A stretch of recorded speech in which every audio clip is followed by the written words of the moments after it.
If yes, please type Y on your chart windows.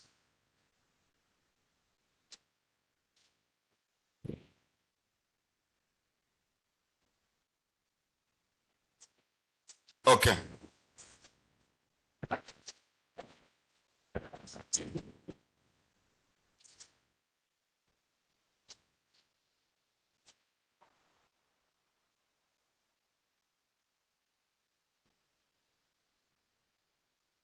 Okay. Now, I think you guys can hear me, right? The people are online. Voice-wise, it was clear, right? Okay. Now, today we are going to create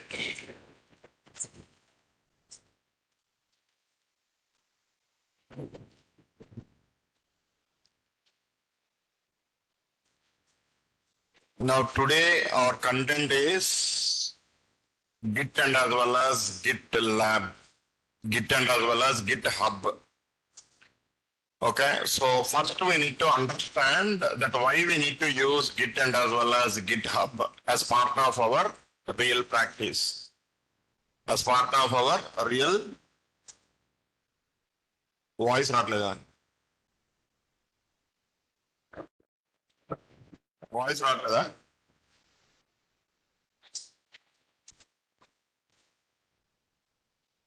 Now is it clear? Now is it clear or still you are seeing that issue? You guys can hear me? So today's session is on Git and as well as GitHub. Okay, Git and as well as GitHub.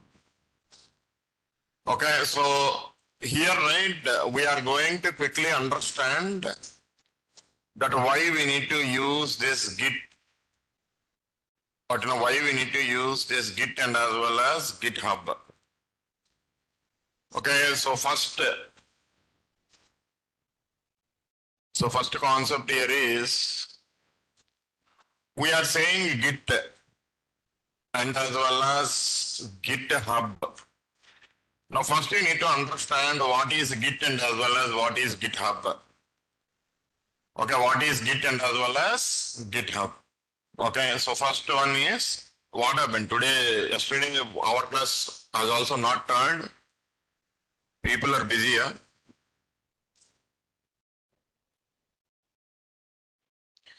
So anyway, we are going to start with Git and as well as GitHub. See, the main target, what now means, so the goal of these particular sessions is to understand source code repository and how we use that in our real practice. To understand on source code repository and how we use that in our real practice. And see, people may be in a wrong perception that if I say Git and GitHub, right, it will be used only by developers, or else it will be used only by automation testers. This can be used by anyone. Okay, it is like for maintaining, versioning, team collaboration. Anyway, we'll see that what are those advantages. But this Git and as well as GitHub can be used by anyone in your hierarchy. Like it can be used by product, it can be used by developers, it can be used by testers, it can be used by SREs. Anyone can use this Git and as well as GitHub. So first, I'm not going to drive you and waste your time who invented Git, what for we are using Git, everything. We will understand with some couple of examples. So very simple logic here is, here you see Git and as well as GitHub. We see two terms, one is Git and as well as, second one is nothing but GitHub. Now what is this Git and as well as what is this GitHub? It's very simple. See, now let us consider I need to store some data. Okay, let us say if I need to talk in a technical perspective, right? If I need to store some code which I had written under to a project, let us make it a reverse. So let us say I want to store some project. Okay, and whenever you say project, right, let us assume that, let us map that with a Java project. Let us map that with a Java project.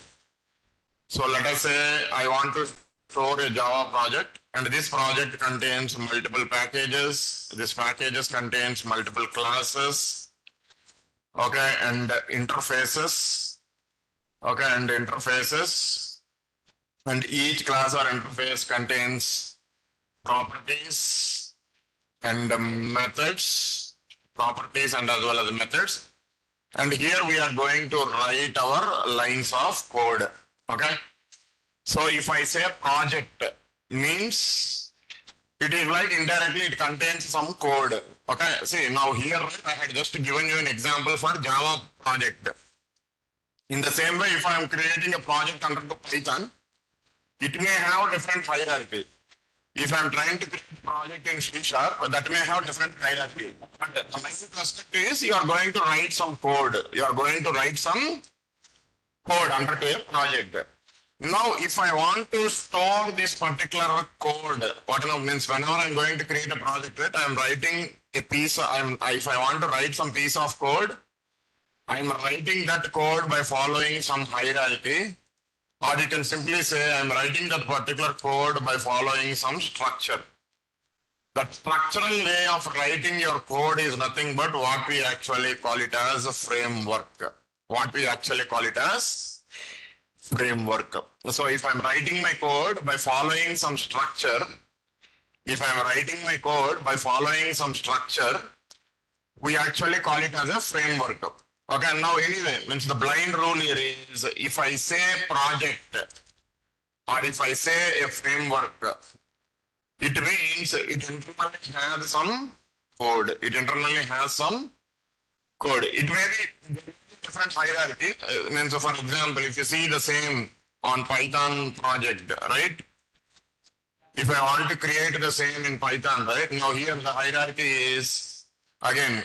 It contains Python project contains multiple packages. Under each package, you need to create modules. Under the modules, you can create functions and as well as classes. Under the classes, again, you can create properties and methods. And under the methods, we actually write some lines of code. Under the methods, we actually write some lines of code. So here, right, the hierarchy of this particular project is again, it is different. The hierarchy of this particular project is different. But whenever we are going to write our code by following some structure, we call that as a framework.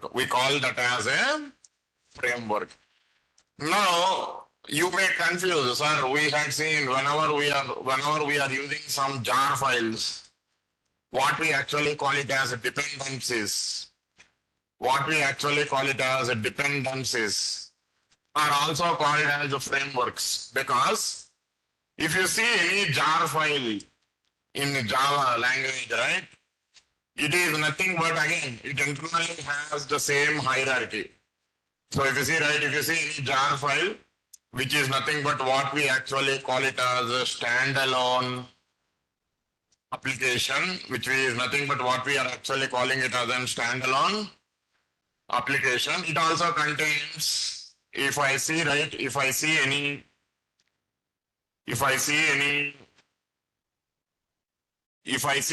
jar file, right, it is nothing but a collection of packages. If I need to define a jar, right, it is nothing but collection of packages.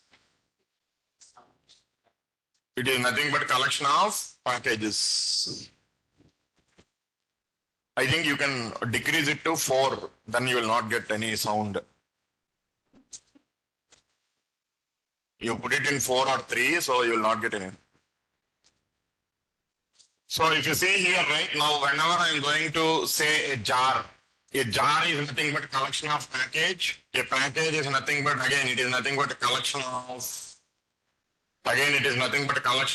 classes and interfaces. And again, a class or an interface is nothing but a collection of properties and methods. And again, a method is nothing but a collection of lines of code. code. So normally, right, we say whatever the jars that we are using, right, dependencies, we also say them as the frameworks.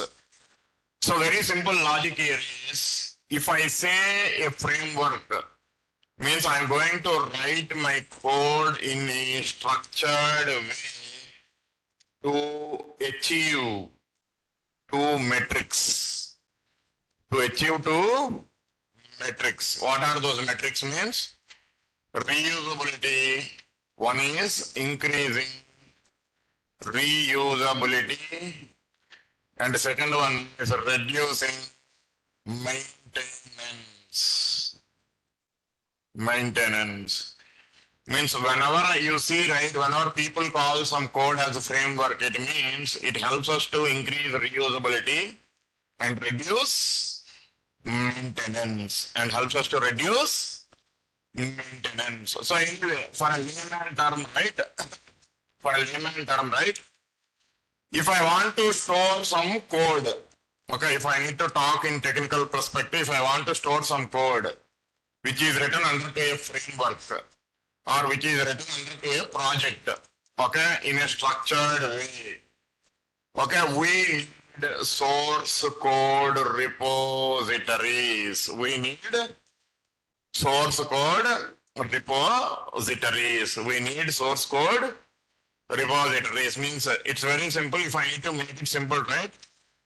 If I need to make it simple, right? If I need to maintain the common files, it can be a code, okay, it can be any project relevant files, okay. If I want to maintain the common files, it can be a code or it can be a project relevant files under to a whatever. If I need to maintain common files or code or project at some common location, which can be accessed by the team, then I need some common place, right? That common place is nothing but what we are actually calling it as a source code repository. Source code repository. Okay, means I want to maintain it. Means if I want to give you in layman terms, right? Let us say I am working in a project called ABC, and in my project, right? Let us say I am working in an agile team. If I say agile team means where I have developers plus testers, and if you see dev, and as well as if you see testers. Now developers also need some source code repository, to maintain their code. In the same way, testers may also need a source code repository to maintain their automation scripts. It's like, again, if I say automation scripts means again they are going to maintain automation code under to this particular source code repository. Now you need to understand why we need to maintain our code under to source code repository. Because if my complete team members, if I need to share that particular code or project to my team, I need to maintain that under to a common placeholder. If I say placeholder means it is like a folder, or it can be a server, or it can be a remote mission. If I want to share my code of my project to my complete team, okay, share my code of my project to my complete team, I need to maintain that code in some common location. That common location is nothing but what we actually call it as a placeholder. And that placeholder can be anything. It can be a folder, it can be a server, or it can be a remote machine. It can be a remote machine. And that common place that where you are going to maintain your code, that common place where we are going to maintain our code is nothing but what we actually call it as a source code repository. Is nothing but what we actually call it as source code repository. And see here, where people confuse. Some people say remote machine, or some people say server. What it means? See, any code that is deployed on a remote mission, and if it is providing a service, if it is providing a service to some client, we call that as server. We call that as server. If I'm going to maintain some code on a remote mission, and if it is providing service to some client, then we call that as server. Then we actually call that as a server. Anyway, means now I don't know. We need to actually get into our actual context. We are saying that Git and as well as GitHub. We are saying that Git and as well as GitHub. So if I need to put it simple, right? What is Git and what is GitHub? GitHub is nothing but what we actually call it as source code repository. Is nothing but what we actually call it as source code. In the market, right, we have a lot of source code repositories like GitHub, GitLab, Bitbucket, Azure DevOps. All these are nothing but different source code repositories which are available in the market. Okay, if you learn one, right, you can use any one because the base is nothing but Git. The base is nothing but Git.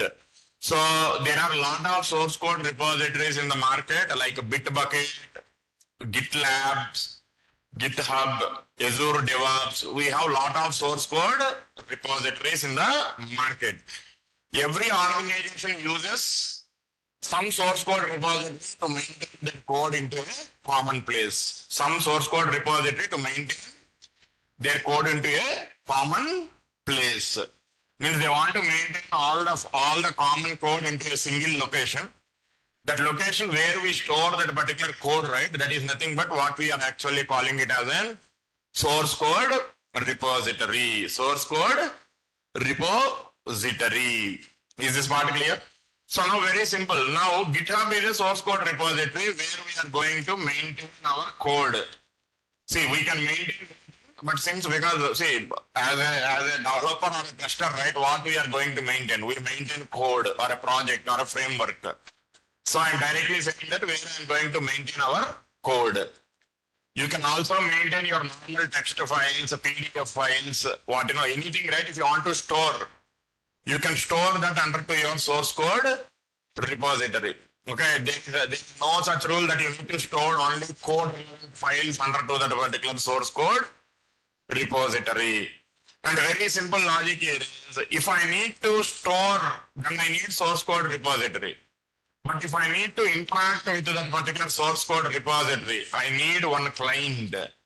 That client is nothing but what we actually call it as Git. What we actually call it as Git. And under to this, right, again, you will see, you can access that in two ways. You can use that client in two ways. One is, you can access it using a command line interface. What we actually call it as Git bash. What we actually call it as Git bash. What we actually call it as Git bash. 1 minute. Hello? Hello?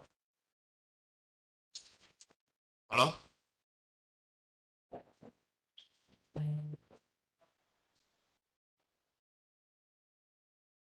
So what we actually call it as Git.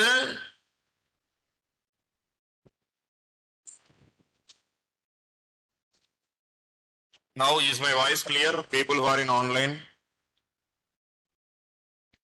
Can you guys hear me? Still you are getting resound or my voice is clear? Can you guys hear me now?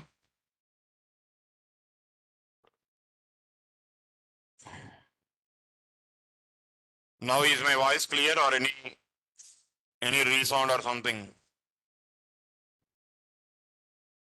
Okay. You guys are clear, right? So it's very simple. Now, see, in our current session, right, we are targeting to understand what is Git and as well as GitHub. So, see, people say, right, I know Git.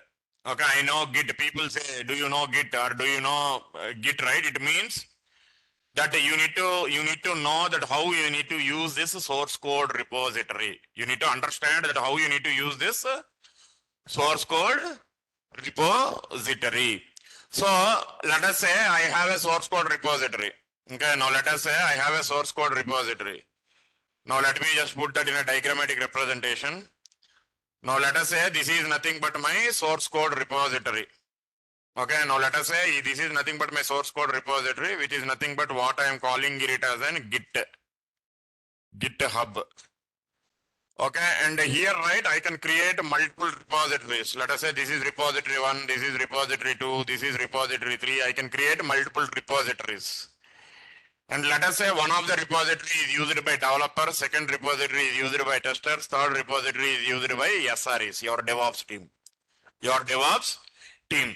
Means if they need to maintain their code files or if they're scripting files, then they will actually use this common place where they can create multiple repositories and they can maintain their code and the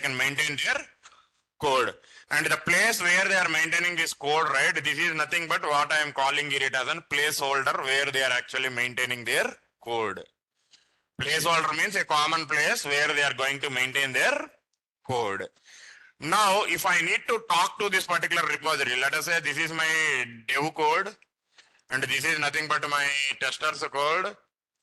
Okay, and what means automation scripts, and this is nothing but your SRE scripts for auto deployments. SRE scripts, site reliability engineers or DevOps team scripts.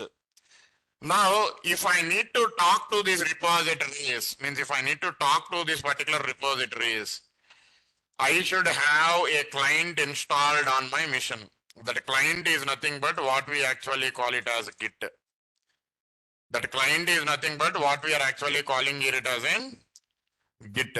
And this client, right, again, it was available in two versions. One is like a command line interface and second one is GUI. It has a graphical user interface.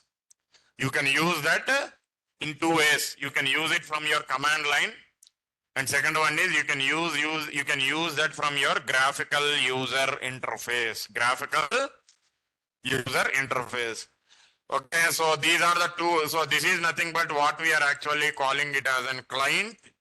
And if I need to call it in technical terms, right, we call it as Git bash. We call that as Git bash. It is nothing but a command line interface. It is nothing but a command line interface.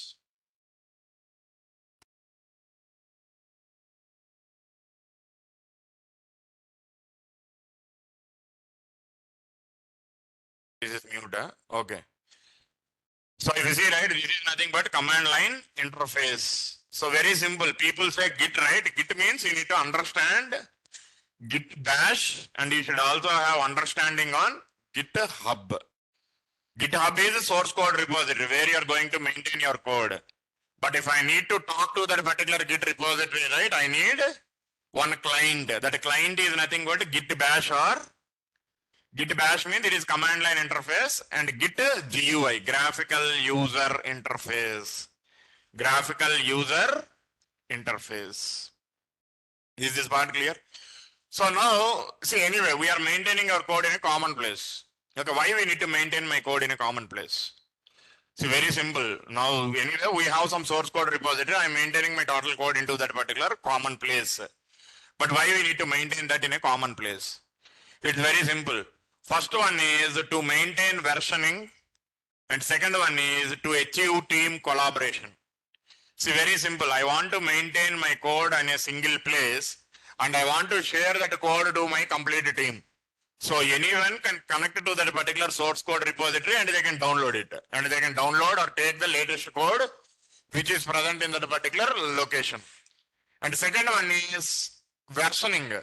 For example, let us say, anyway, means I'll get into those details like advantages and all these things. But first you need to understand a little bit on Git. Then you will easily understand that why we are saying it as versioning and as well as whatever team collaboration and whatever the advantages that you have as part of Git, right? Then you will easily understand. But before getting into that, right? See why we need to learn Git. It is like you are maintaining your code at a common place. That is not only the reason that why we are going to maintain our code into a common place. See nowadays, right? You will very frequently you will listen on CI, CD and CT. Continuous integration, continuous deployment, continuous integration, continuous testing. We have two terms here, CI, CD, CI, CT. CI, CD and CI, CT. So it's very simple. Let us say I have a UI developer, I have an API developer and I have a DB developer who is writing code for that respective modules. Let us say this is the UI code. This is nothing but the API code. Okay, and this is nothing but your DB code. Okay, your DB code. Now, if you see here, right, now normally in a traditional way, right, if I bind all these three under to a single package, which is nothing but what we actually call it as build. What we are actually calling it as build. See again, when you are building any application, right, it has different architectures. Monolithic architecture, microservice architecture. If it is microservice architecture, right, again, the build means for every service you will have a build. But anyway, as of now, right, don't confuse, just remember in a traditional way, right, I want to develop an application. If I want to develop an application, right, it has UI, API and as well as DB. And there are three different types of developers who will work on UI, who is going to work on API and who is going to work on database changes, relevant changes. Now, if I bind all these three under to a single package or build, that is nothing but what we are actually calling it as an build. Now, see, this is a traditional way. Now let us assume that now we are developing an application where it has UI, API and as well as DB. Now for UI, I have a build. Means I am getting one build for UI. And I am getting another build for API. I am getting another build for database. Means now all these three are different. Means here, right, this is my UI build. This is nothing but my API build. Okay, now this is nothing but my database build. Now, if I need to deploy that to a server to access this application, now I am converting all these three builds under to a single image using Docker. Now I am putting all these three under to a single image, what we actually call it as Docker. Now I have a remote server. This is nothing but my remote server, some remote mission. I am saying this is nothing but some remote mission like AWS. Let us assume that AWS. Now what I need to do, if I bind all these three, right, like UI, API and as well as DB, right? Now what I am getting here, I am getting a Docker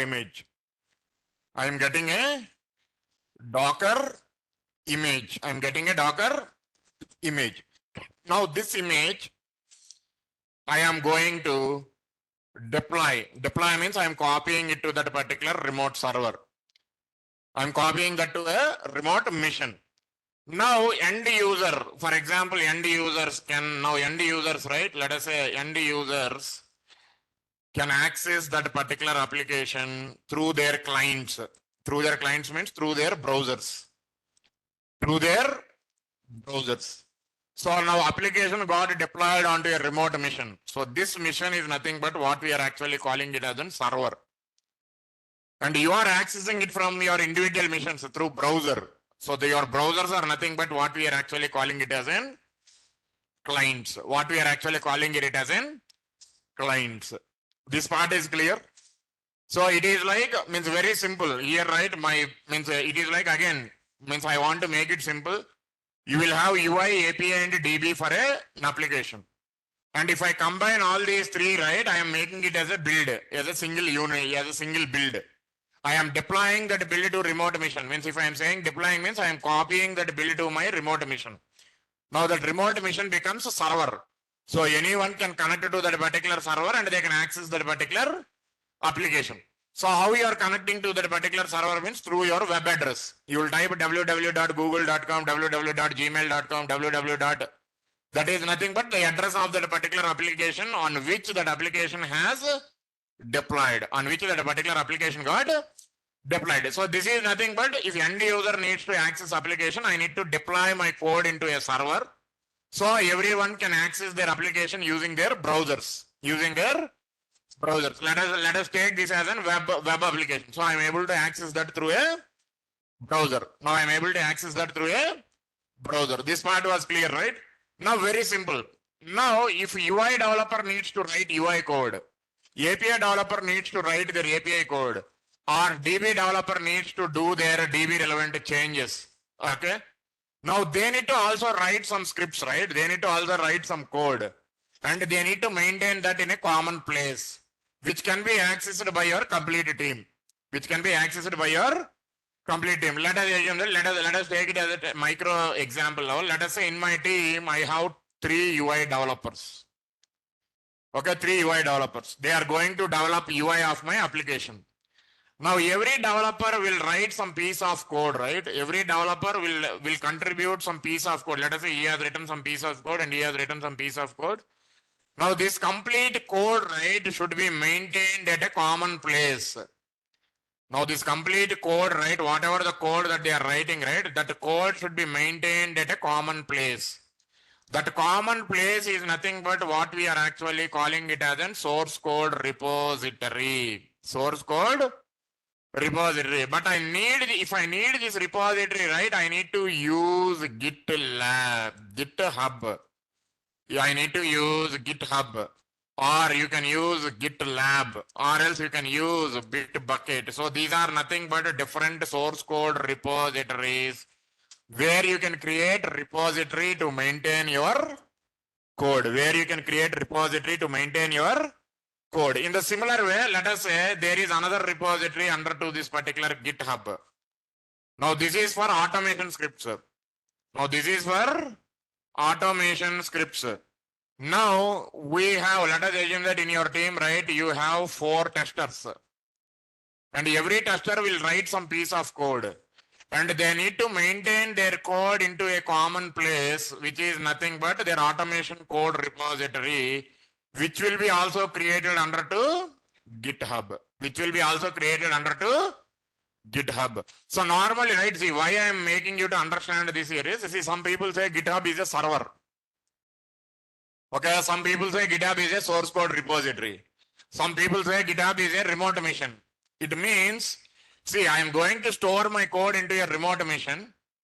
That is nothing but a common place. What if I need to consider, right? We say it as a repo.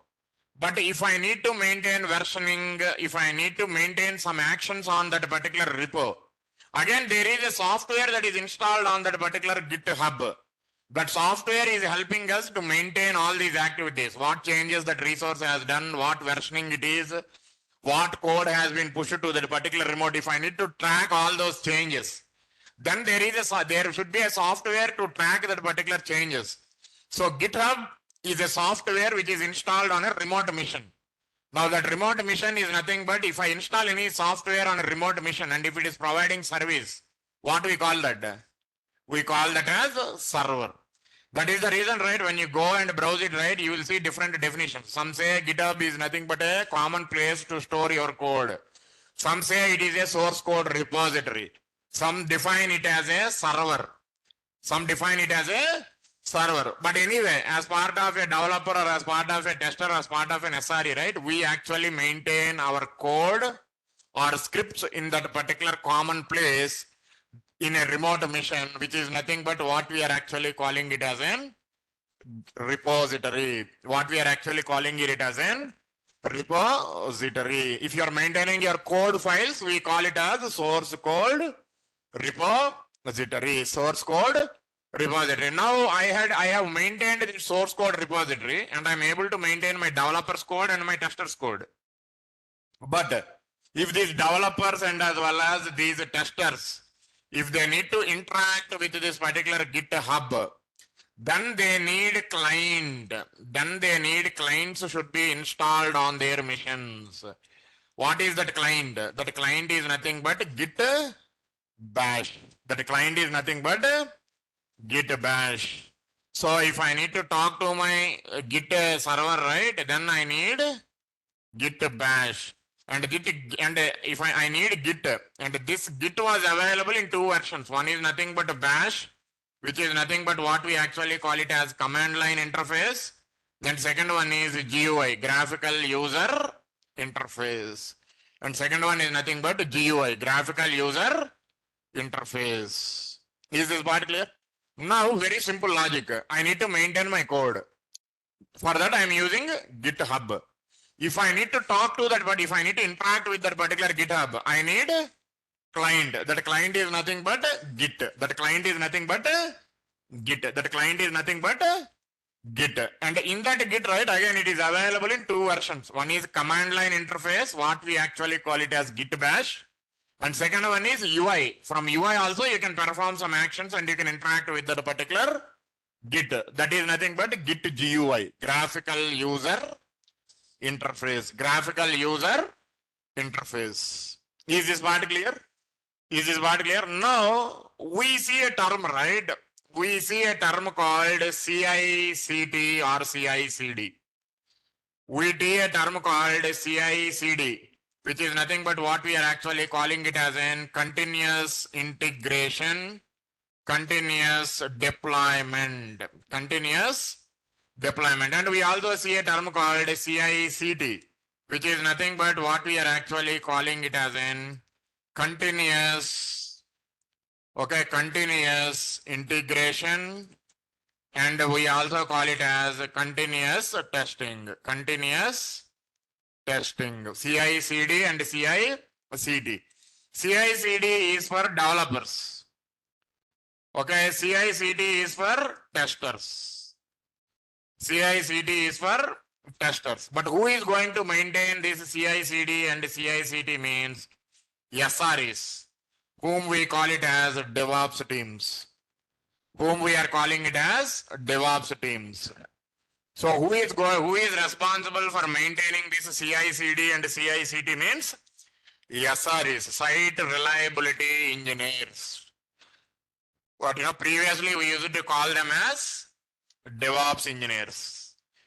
Now currently we are calling them as SREs, site reliability engineers. Site reliability engineers who are actually responsible for CI/CD, continuous integration, continuous deployment, continuous integration, continuous testing, continuous testing.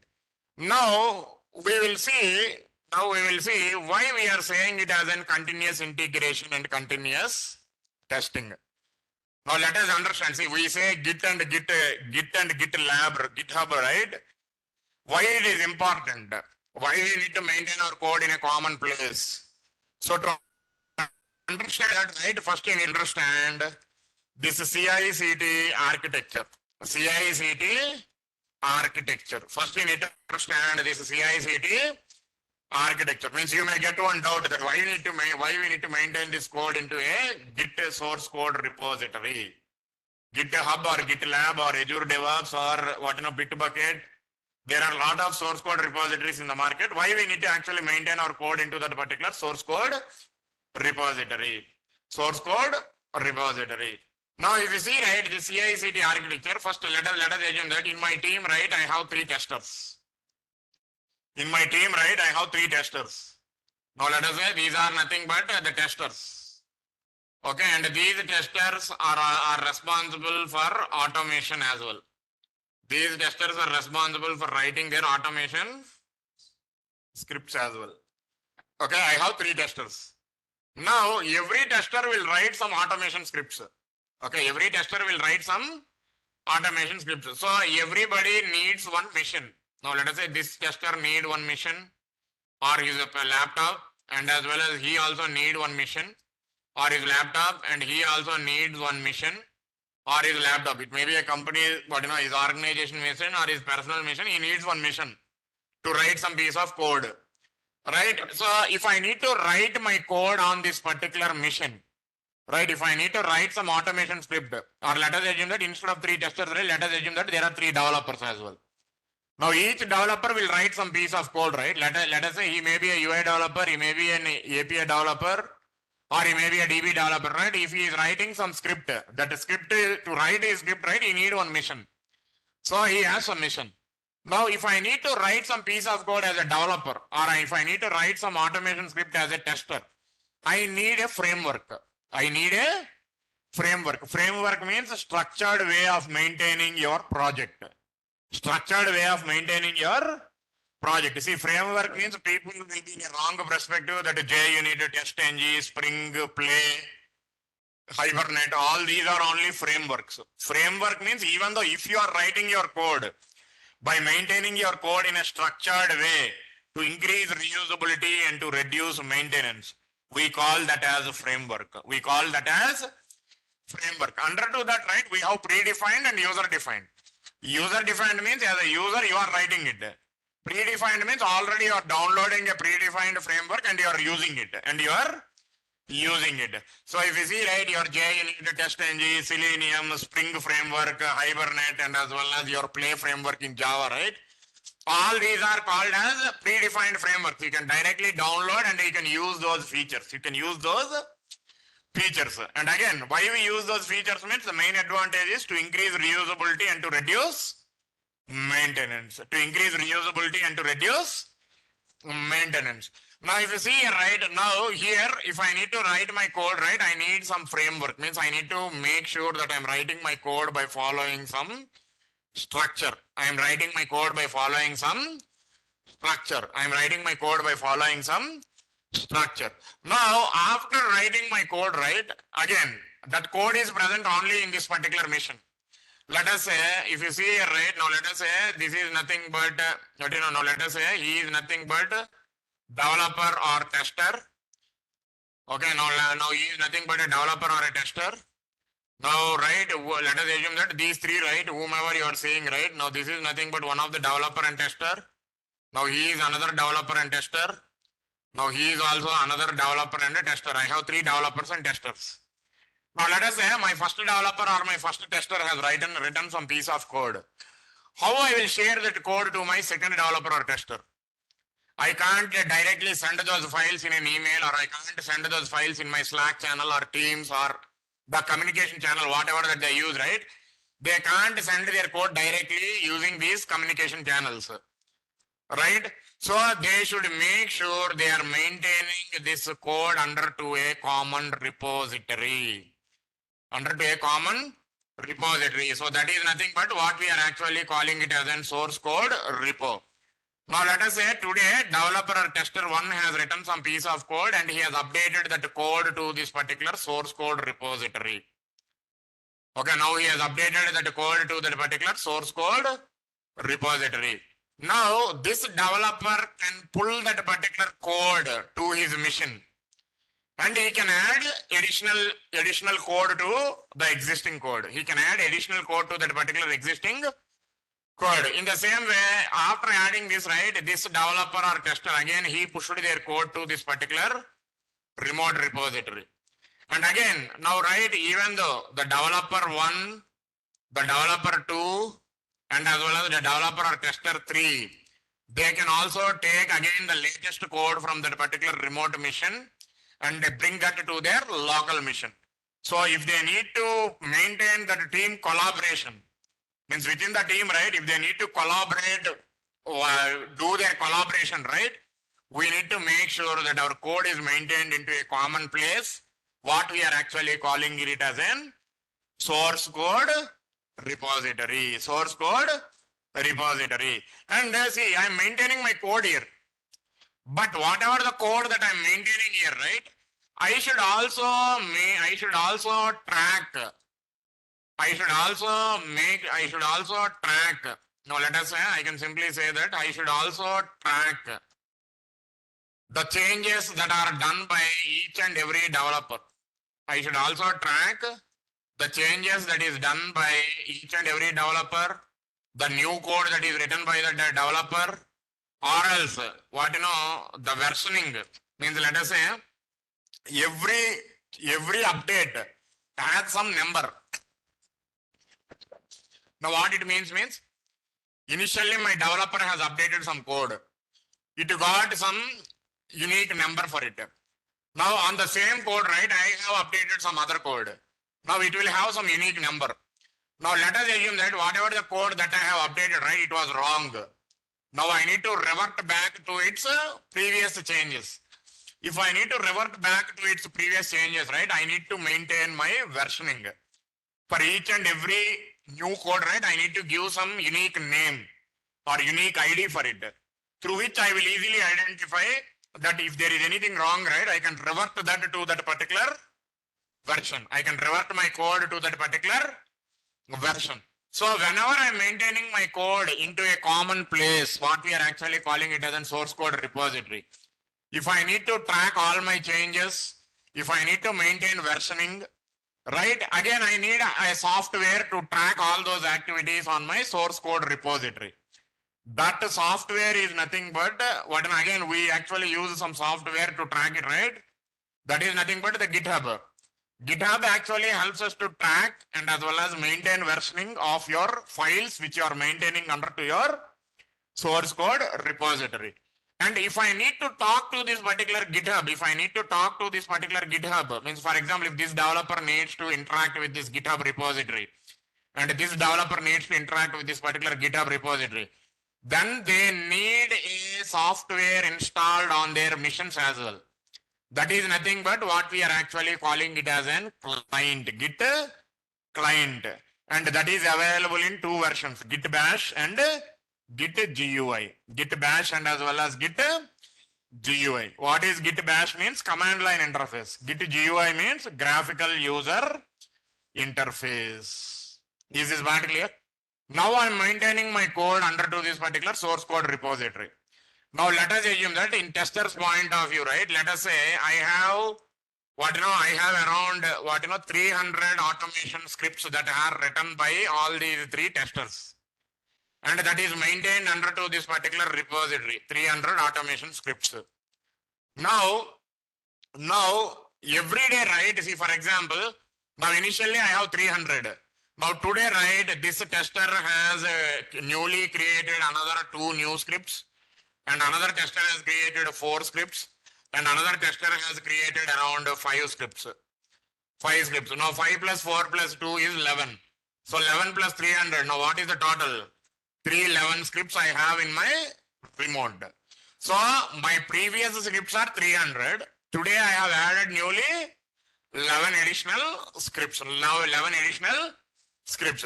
Now whenever you have updated your code, right, now this will be integrated. Now the source code repository, what we are actually calling it as in GitHub, GitLab, Bitbucket, or what in Azure DevOps, whatever you see, right, this will be integrated with your CI servers.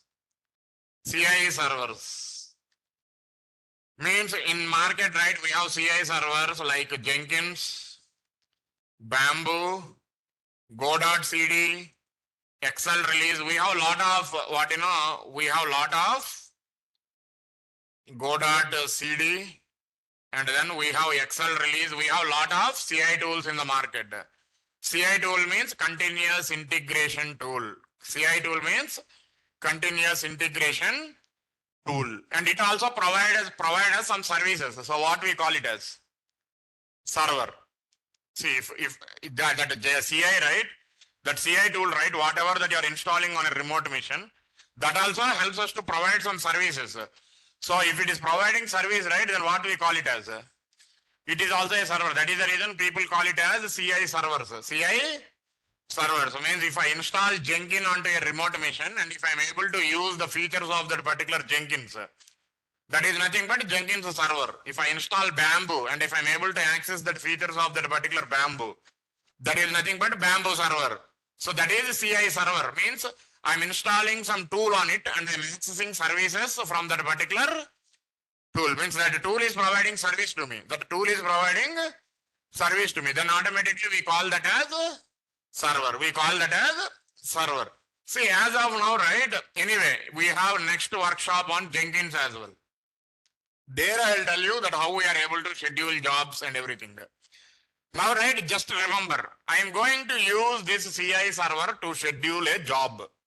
To schedule a job. Now, what is job? Means I want to do some task. Okay, I want to do some task. Very simple. I will make it simple. Now, if I want to do some task, okay, if I want to do some task, that task I can manually do it. Okay, or else I can schedule it. I can schedule it means it's very simple. If I need to manually do it, right, I need to log into that particular application and I need to manually click on few buttons to perform that action. Or else I can schedule that with some time, that every day, right, at night 9 o'clock, it should run this particular job. It means it will automatically run the job that is configured in your CI tool. It is configured in your CI tool. Now you may get doubt, what is job here?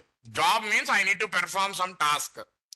Now let us say as a testers, now my task is every day at 9 o'clock, I need to take latest code from my Git repository. What is my repository? This is nothing but my repository. It should take latest code from Git repository and it should run that particular script. It should run that particular code in this particular CI mission. It should run that particular script in this particular CI mission. That is nothing but one task or one job. Means every day night, right? It should at 9 o'clock, right? It should take latest code and it should run my scripts. Let us assume that if it is a developer's, if it is in a developer's perspective, it should take a complete code from source code repository and it should build as a jar or var or EAR or package or as a Docker image. See, if I say build means it can be anything. It can be a .jar file if it is a standalone application. It can be a .var file if it is a web application.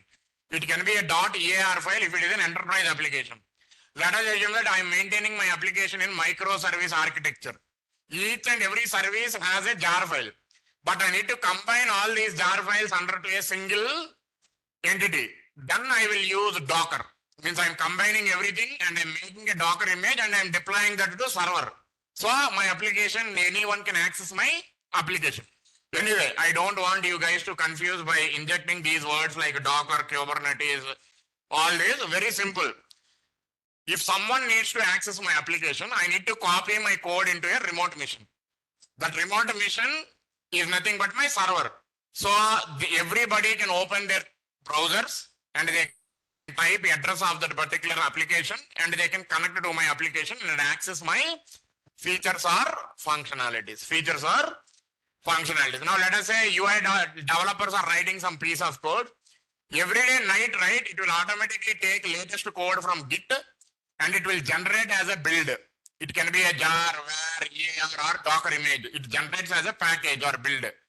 And that package will be deployed automatically onto a server. Now let us say that server can be in AWS server or it can be in Azure server. Means we have a lot of cloud, right? Cloud is SaaS Labs, AWS, Azure, Google Cloud. We have a lot of cloud servers, right? Where this code will be deployed by this particular CI server. If I need to deploy that code, right, automatically every day at night 9 o'clock, I need to schedule it. I need to schedule it and I need to schedule that particular job to perform that particular deployment, So if you see that in developer's perspective, this is nothing but everyday developers will write some new code. It will be automatically built by your Jenkins server by using a job and that will be deployed onto that particular server mission. So continuously you are integrating your new code and it is continuously deployed to that particular server and that is continuously deployed to that particular server. And in dev perspective, right, or dev perspective or QA perspective, right, These servers are also called as environments. See, in our real practice, right, we say them as environments. So if I say dev environment, it is like dev server. If I say QA environment, it is QA server. If I say stage environment, it is nothing but stage server. If I say UAT environment, it is UAT server. If I say prod environment, it represents a prod server. So this CI/CD will be done only till QA environment. From there, right, manual check is required to move that particular build to production. Production means live environment. Production means live environment. Is this part clear? So your server means it can be an AWS machine, but it may represent a dev environment or QA environment. Till QA, right, we will actually do auto deployments. It is not required that we manually need to build it and then we will deploy it to that particular server. We will do that as an auto deployment using Jenkins CI tool. Using Jenkins CI tool. Is this part clear? Now, in the same way, if you see this as a tester, now testers are writing some new scripts. I had created a Jenkins job which will take latest code from Git and it will run your automation scripts. When it is running, right, it will connect to AWS or Azure mission and it will run your automation scripts on that particular mission. And again, you will get that results back to this CI server. Whatever got passed and whatever got failed. Now, this results will be analyzed again by your team. Again, it will be analyzed by your team. Or you can simply say it can be analyzed by your QA team. Now, if they see any deviation with their automation script, then they will raise some automation tickets, which should be taken care by that automation testers. They will write some automation tickets. If they see any deviation from, if they see any deviation with respect to application, if your scripts are failing and your application is not working, then they will raise them as defects. Then they will raise them as defects and assign it to respect to developers. Assign it to respect to developers. Now, if you see, right, whether it can be a CI/CD or whether it can be a CI/CD, your Git is very important in that particular process to maintain your code at a common place.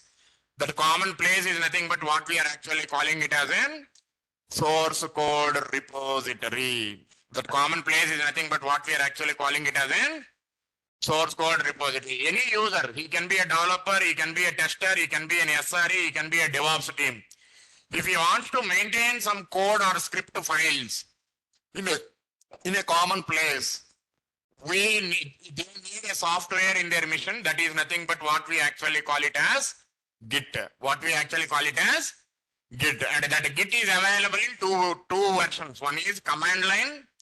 Second one is GUI, graphical user interface. Graphical user interface. See, normally, right, people say, source code repository is very important. Why? Because to implement CI/CD and to enable CI/CD, we need to maintain our code into a common place. That common place is nothing but your source code repository. See, many people will give you a lot of explanation on source code repository. Very simple logic. We use source code repositories majorly for two things. One is to maintain our code. Second is to track our changes. Third thing is to maintain team collaboration. Team collaboration means if you are maintaining your code at a common place, anyone from your team can connect to that particular repo and they can download it. And they can download it. It means they will have latest code. They will have latest code. It is not required that you need to send it individually to individual team members that this is the latest code. We are maintaining that code into a common place, what we are actually calling it as an source code repository. And if I need to talk to that particular source code repository, what software I need? I need Git. And that Git, we can use it in two ways. You can use it from command line, then we say Git bash. You can use it that from UI, then we say graphical user interface. Git graphical user interface. And see, for every update, see whatever the code that you are pushing from local to remote. So whatever the code that you are pushing from your local mission to remote mission, for every push, right, there will be some unique ID. There will be some unique ID to maintain versioning, to maintain versioning, to maintain versioning. Is this part clear? So now if I need to do a hands-on session on Git, right, first I need to have prerequisites. I need to have few prerequisites. So what are those prerequisites? So what are those prerequisites? First thing is I need to have Git repository created. I need to have a Git repository and I need to install Git. And I need to install Git in my local machine.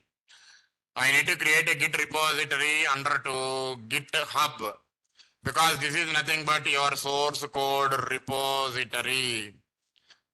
This is nothing but your source code repository.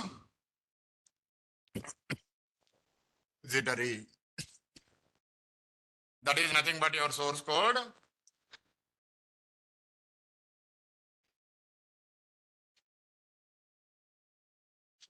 repository. That is nothing but your source code repository.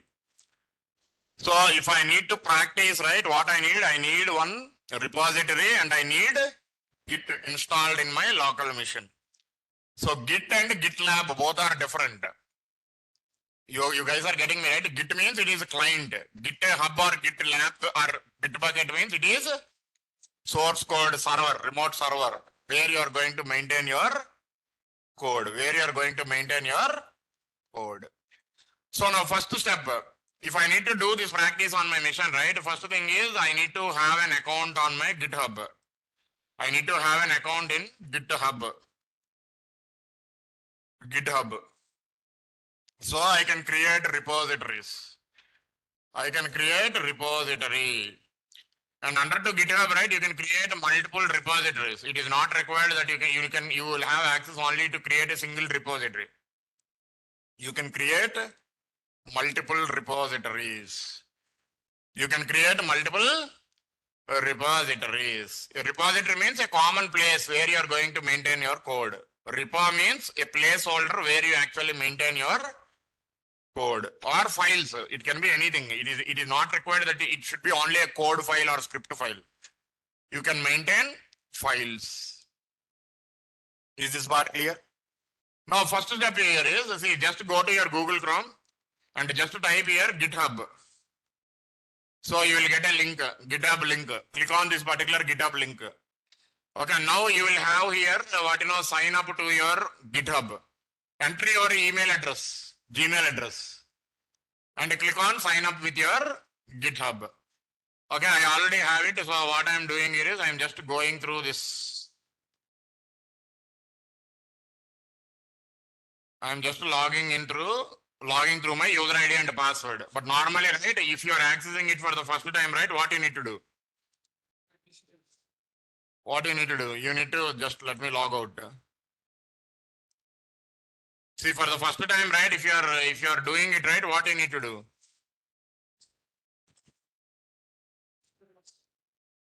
You just need to go to GitHub. You need to give your email address, your Gmail address, and you click on sign up for your Git. It will ask you to I accept a license. Some pop-up will be there. If you click on it and if you click on next, right, it will create a repository. There is nothing engineering that we need to do as part of creating this particular GitHub account. Now, once you have an account, you can log into that particular account. Let us say I want to log into this particular account. Okay, anyway, I kept some pass key, so I'm directly able to give a key and I can log in. But normally, right, you need to enter your email ID and your password. What you had set during your process when you're signing up, right? It will ask you what password you want to set. If you set some password, right, that you need to remember. If you forgot it, right, again you need to click on reset password. So you will get that password to that email ID which you are using. And that password you need to again use it to log into this particular GitHub. So this is nothing but a remote mission where I am able to create multiple repositories. So see, this is nothing but my source code repository. This is nothing but my source code repository. Now here, right, my first step to practice, right, Git, means to practice Git commands and what we do as part of our day-to-day activity, right? First you click on new. It will actually give you an option that I want to create a new repository. Now let us say I am creating a new repository with a name called ABC123. ABC123. Just I am giving some unique name, or else you can give any name like repository 1, repository 2, repository 3, project 1, project 2, project 3, any name you can give. I am just giving a unique name because I have a lot of repositories there. I just want to remember, so I am giving a name called ABC123. ABC123. And when you are creating it, right, you can also give description that I want to maintain my UI code, or else I want to maintain my automation scripts. So I am saying that I want to maintain my automation scripts. This is like, it is not mandatory, it's optional. If whenever you see that repository, if you want to understand what you are maintaining under it, you can give that as a description. Now you can make it as public and private. You can make that particular repository as public and private. If I make public, right, anyone can access it. Means when they are browsing it in Google as well, right, they may get your repository link. For example, if they are saying the ABC123 project from GitHub, it will automatically give this project link. It is public. Anyone can browse it and anyone can access this particular repository. Anyone can access this particular repository. If I am put it as a private, means it can be accessible only for the people for whom I give access. Public means anyone can see that repository. If I put private, means that can be accessed by only by few limited resources to whom I am giving permissions. I can add 5 email IDs, so only those 5 members can access this repository. But anyway, for your practice, right, it is not required. You can create a public repository. So I am selecting public. And the next one is here, if you see, right, we have a file called readme file. Readme file.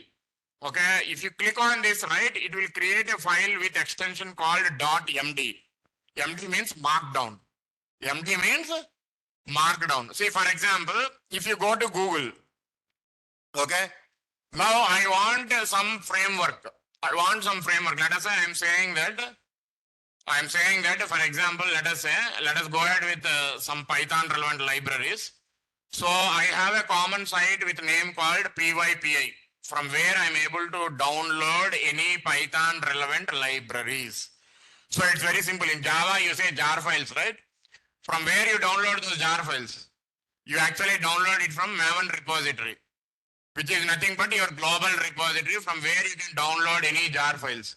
For example, if I want to automate it using Selenium, if I type here Selenium, it will show you Selenium server. This is nothing but the jar file or dependency you need to download and use to your automation for automating an application. Okay, so in the same way, right, for example, if I want to read data from Excel file, we have a jar file called Apache POI. So if you download this, right, you can perform read, write operations from Excel sheet. In the same way, means it's like for every feature or functionality, right, you can download some jar files and you can add that to your project and you can use it. See, for example, if I want to do logging, if I say log, right, we have log4j or SL4j. If you type log4j, right, you will have log4j or SL4j, which can be used for your logging purpose. So in a similar way, right, if you see here, right, whatever the jar files that got built, right, they will be also stored in some Git repository. That code is also stored in some Git repository. Now, whenever you are going to put some code into Git repository, so if someone is downloading that code, they should know how they should use that code, right? You should also tell how people should use that code. I have written some code. I kept that code in source code repository. Now, anyone who wants to download that code and if they want to reuse it, now I should tell them that how they can download it and how they can use that code in their project, right? That description is written under to this readme file. See, we say readme, right? Readme means you will get a file with name extension called .md, markdown. So in that file, right, we can give a description that how people can use this code with their project, So if you see here, right, let us say JUnit Git repo. So if you see, right, this is nothing but the GitHub repository for JUnit jar file. What you use for writing your unit test cases. As a developer, you write it for unit test cases. As a tester, you will write your automation scripts. So this is the GitHub repository, and if you click on repositories, right, see these are nothing but different repositories that what we have under to JUnit. So if you click on any repository, right, you can see the code that is written for that particular JUnit. You can see that particular code written for that particular JUnit. And if you see, right, see you have a section called README. Under to README, they will explain you that what is the version of your current JUnit and how you can use it, and if you need any help, to whom you need to reach. So all these, description is written under to that particular README file. README file. In the same way, you had developed some project and you are putting that code into source code repository. So if any other user who is trying to download that code and if he wants to use it, right, you should tell them that how they can use that particular code, So that description, right, or the steps that what we need to tell them to use this code, right, that should be written under to that particular README file. That should be written under to your README file. Okay, so anyway, now if you go back, right, to this particular, where it is. So now if you go back, right, to this new repository. So if you want, you can check, if you check it, right, you will get a default README file. You will get an empty README file where it contains only README text. If you want to add any additional, right, you can add it. If you don't want this, right, if you uncheck it, right, you will create a repository without README file, So anyway, I am checking this, and then what I am doing here is, now I am saying, means, see, I want to use a free version. If you have any license, right, you can enter your license as well. So I want to use a free version, so I am not selecting any license here, and I am clicking on create repository. So very simple. If you see the mandatory fields, right, one is your repository name, and you should tell them whether it is public or private, and then you need to, and then if you want README file, you need to select README file. If you don't need, it is not required to select README file. And we have here git ignore. Okay, this, right, I'll tell you in our in our next topic. What is this git ignore? What is this git ignore? But as of now, right, just ignore it.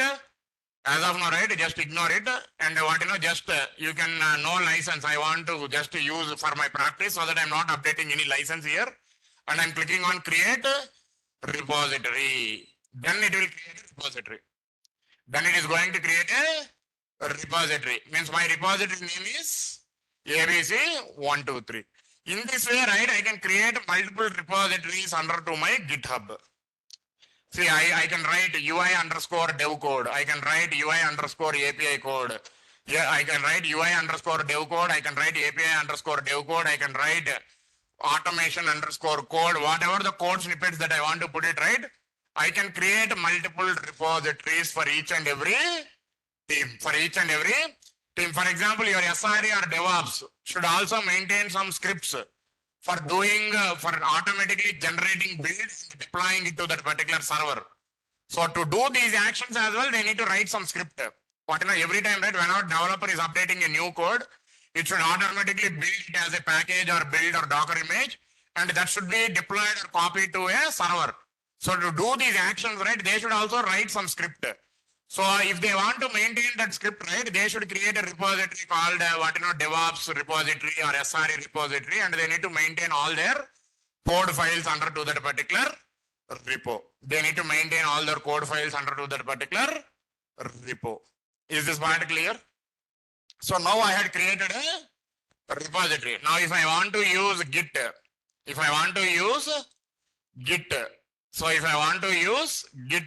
first step here is I need to have source code repositories.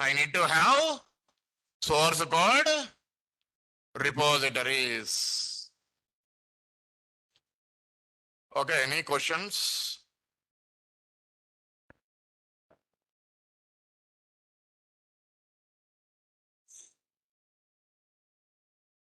See, it's very simple. Anything that you need, right? The person who is actually coordinating it, you need to reach them. If you need anything with respect to subject or for your practice or what notes you need for it, right? That you can ask here. Other than that, right? Any phone numbers, any contact numbers, everything, right? You should reach your coordinator who is coordinating you from Naresh IT. See, very simple logic. See, the communications, right? That what we are driving here is we don't want you to be like what you are learning and what you are using is different. See, it's very simple. See, people need basics. It doesn't mean that what you are learning and what you are actually using should be different. You should learn those basics, that how you actually use that in your real practice. So that is your actual goal, right? It's like means how we actually use it, right? First you need to understand how we actually use it, and to achieve that, right, you need to learn the basics. It's not like that if you learn what is Git, what is Git repository, what is Git bash, what is GUI, and if you're able to manually give some definitions, right, or if you're able to give some theoretical, right, then own it. Very simple logic here is whatever you're learning, right, you should learn such a way that you should map that how you are using it, and based upon your usage, you should be in a position to frame your definition. You should be in a position to frame your definition. Is this part clear? So if you see, right, if I need to start a hands-on Git, right? So first I need to have Git repository. So I have created it. Where I have created it? I have created it under to GitHub. So I have GitHub. First thing is I had created an account under to it. And then what I had done, my second step is I had created a repository. For practicing. For practicing, right? If you want to practice those commands, you need these two. First, you need to create an account and then sign in. To your account that has been created, and then you need to create a repository. See, and this is common. Even though you are a developer, you are an SRE, you are a tester, you are an automation tester, even though if you are a business analyst, product owner, if you want to maintain some files which has some versioning, then you need to maintain your files under to a common repo. But how product, business analyst, and as well as the people who are from management or leadership, right? How they maintain their documents is a little bit different. They may internally use Git, but on top of it, right, they will use another software called Confluence or some documented relevant softwares to maintain versioning. Anyway, that is our out of context. We are majorly bothered about only developers and testers and SREs here. So if you see here, right, if I need to maintain my code into a common repository or a place, I need a GitHub account. I need to create a repository. Now the basic question what they will ask you is, why we need source code repo? Very simple. To maintain our files, first advantage. Second advantage is to achieve team collaboration. Means anyone can update their files. So anyone from your team can download or pull the files from that particular remote repository to their local mission. And third one is to track the changes. Whatever the changes that you're doing on your existing code, right? If I need to track it, I need to maintain versioning. So these are nothing but the three main advantages that what for we actually use Git. If someone asks, right, can you please give me some more advantages? If I need to enable CI/CD or CI/CD, Git is nothing but one of the software to build that particular cycle. We also need a source code repository to complete that particular cycle. It can be CI/CD or it can be CI/CD. Very simple question. They will ask you why we need to implement CI/CD or CI/CD.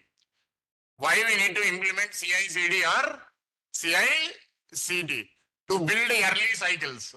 It's like if a developer, right, every day is writing new code.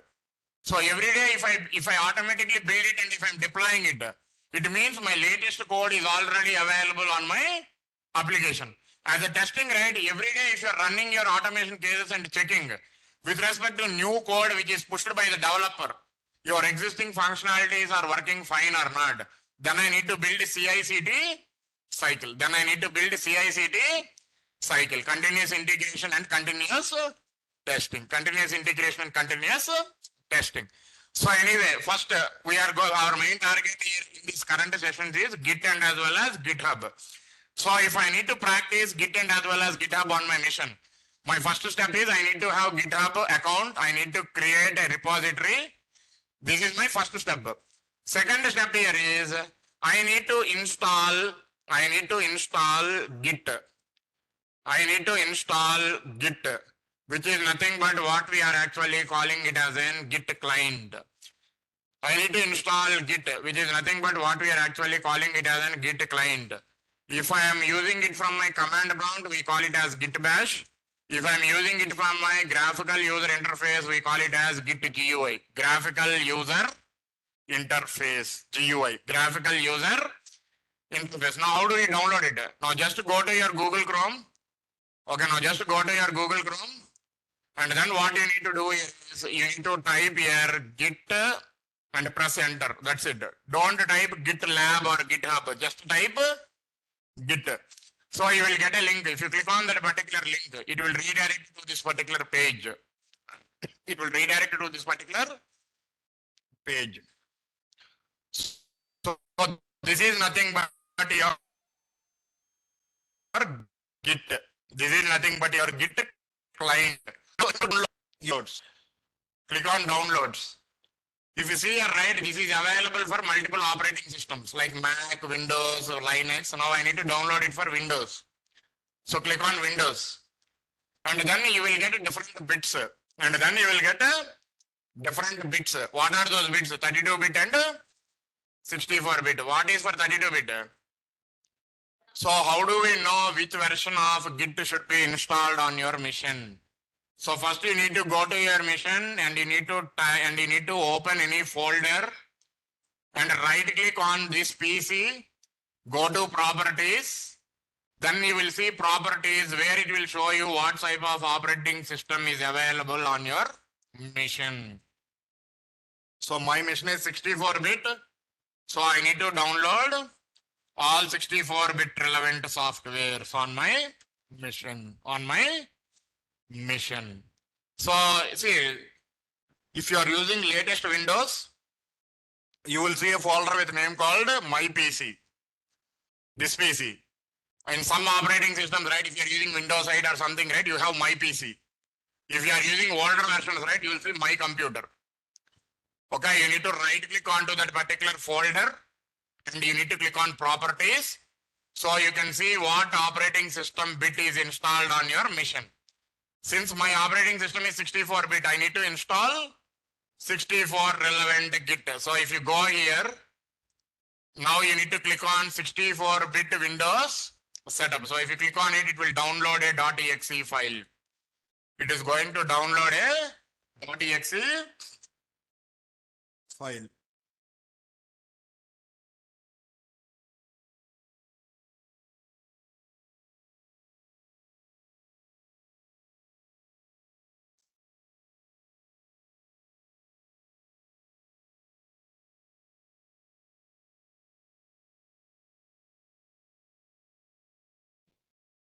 So it will download a .exe file. Now once you get to that particular file, right, open that particular folder, double click onto that particular .exe file. You will get a pop-up. You need to click on yes. So you will get a pop-up like this. You need to click on install. It will install that particular Git on your machine. So this is Git client. So I had created a remote repository. Now if I need to interact with it, I need one client in my local machine. So I am installing this Git client. If you are using Mac or Ubuntu relevant, Linux relevant machines, defaultly you will have Git. It is not required to again install this Git on your machine. With an operating system itself, you will defaultly get that Git. You will defaultly get that Git. So it is like only 2 steps, nothing, install and next finish. Don't change any options. Don't change any options. So I clicked on finish, right? So after installing, right, if you click on it, right, it will give you the documentation. What version of Git you had installed, and it will just give you a documentation for it. This is not required, you can ignore it. This is not required, you can ignore it. Now, once you have done with your Git installation, now how do we check whether Git has been installed on our machine? Now, how do we check that Git has been installed on your machine? Just go to your desktop, right click on it and go to show more options. You can see Git, Git bash and Git GUI. In any folder or somewhere, right, if you just right click and click on show more options, you will see these 2. One is Git and second one is Git GUI.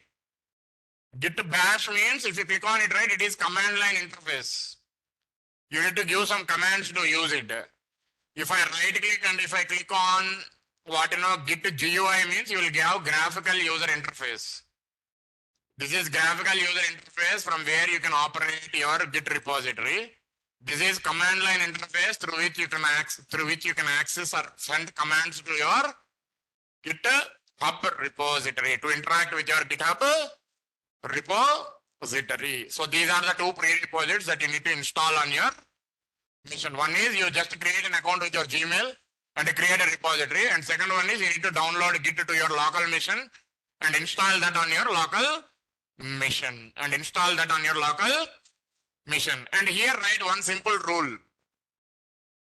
When you go to any development relevant courses, or when you go to any SRE or DevOps relevant courses, right, they will show you that how you can use this using a GUI or editors. See, normally where we actually write our code, we write on an editor, and there are a lot of editors in the market, right, like Eclipse, VS Code, NetBeans, IntelliJ, right? You will also have plugins to add this Git to that particular editor. You will also have plugins to add this Git to that editor. It means it will add this GUI.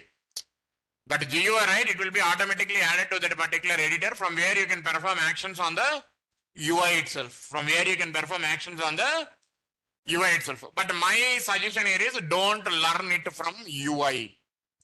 Learn it from command line. Learn it from command line. Why I am saying learn it from command line means it's very simple. There are few organizations who uses Windows machines for their development or testing. There are few organizations who uses Linux or Ubuntu machines for their development or testing.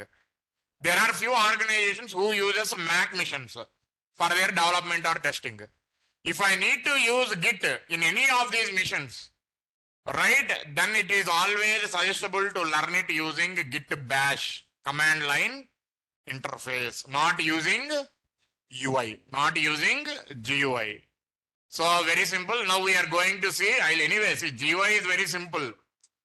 It's like you need to add your repository, and then you will have directly commands. If you click on it, right, it actually performs it.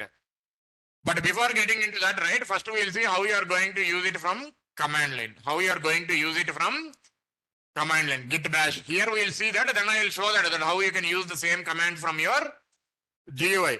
But the main target here is you need to mainly learn it from command line. The main target here is you need to mainly learn it from command line.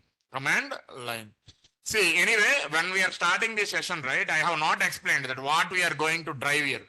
So first thing is we will show you the setup. Second thing is we will show you with the basic commands. Third thing is we will show you with the PR process, that how you actually follow it in your real practice. Okay, so first thing is we are doing installation and setup. Second step is we are going to learn all the commands that what we regularly use as part of using Git. Third thing is we will see that what is your PR process. When you are developing something as part of your real practice, right, we follow a process. What is that process? In that process, right, what we call as branching strategy, what is PR process, how it will be merged, everything, right, you will understand it if you understand a few commands on Git. If you understand a few commands on Git. Is this part clear? And there are some advanced concepts as well. I will tell them, but that is not required as part of your real practice. See, I'll do a scenario on a real practice, and we'll also see some advanced concepts on Git as well. That is only for your interviews. In interviews, right, they may ask you those questions. So if you need to answer it right, then you should know those concepts. So that is the reason we'll also see some advanced concepts as well. But this is what the flow of our sessions. So now, right, installation part, I have done repository, I had created repository and I installed Git into my local machine. Now, second thing here is, now you had created a remote repository, right? Now I need to update some project here, where I'm able to see, now if I'm writing an automation script, I need to follow some structure. If I'm writing a development code, I need to follow some structure, right? So first I need to update that structure to this particular repository. Then only people will know, right? If I need to write my test cases, I need to write under to this particular folder and I need to push my code. If I need to do some development activities, if I need to add some configurations or if I need to write some code files, I need to write under to these folders and I need to update it. And I need to update it. So for that, right, first I need to upload a dummy project here so that we can practice commands. We can practice commands. We can practice commands. So anyway, see, there are few people who are from testing and there are few people who are from development. So what I'm doing here is, so very simple, as part of testing, right, who are available here, right? We had seen only the basic Java project. The basic Java project. How do we create a Java project and how do we actually write code under to it? How we actually write code under to it. Now to understand a little bit, right? So if you see here, right, normally whenever you're going to write a Java piece of code, I need to create a project, right? I need to create a project. That project, we have multiple ways to create a project in Java. One is like a simple project. Okay. Or else we call that as, it is nothing but a simple project, what we call it as Java project when you see it on an editor. And you can also create a project using Maven. You can also create a project using Gradle. You can also create a project using Gradle. Means normally, right, whenever you are going to write some Java piece of code, right, the first step is you need to create a project. And that project, right, you can create it in multiple ways. You can create it as a Java project, you can create it as a Maven project, you can create it as a Gradle project.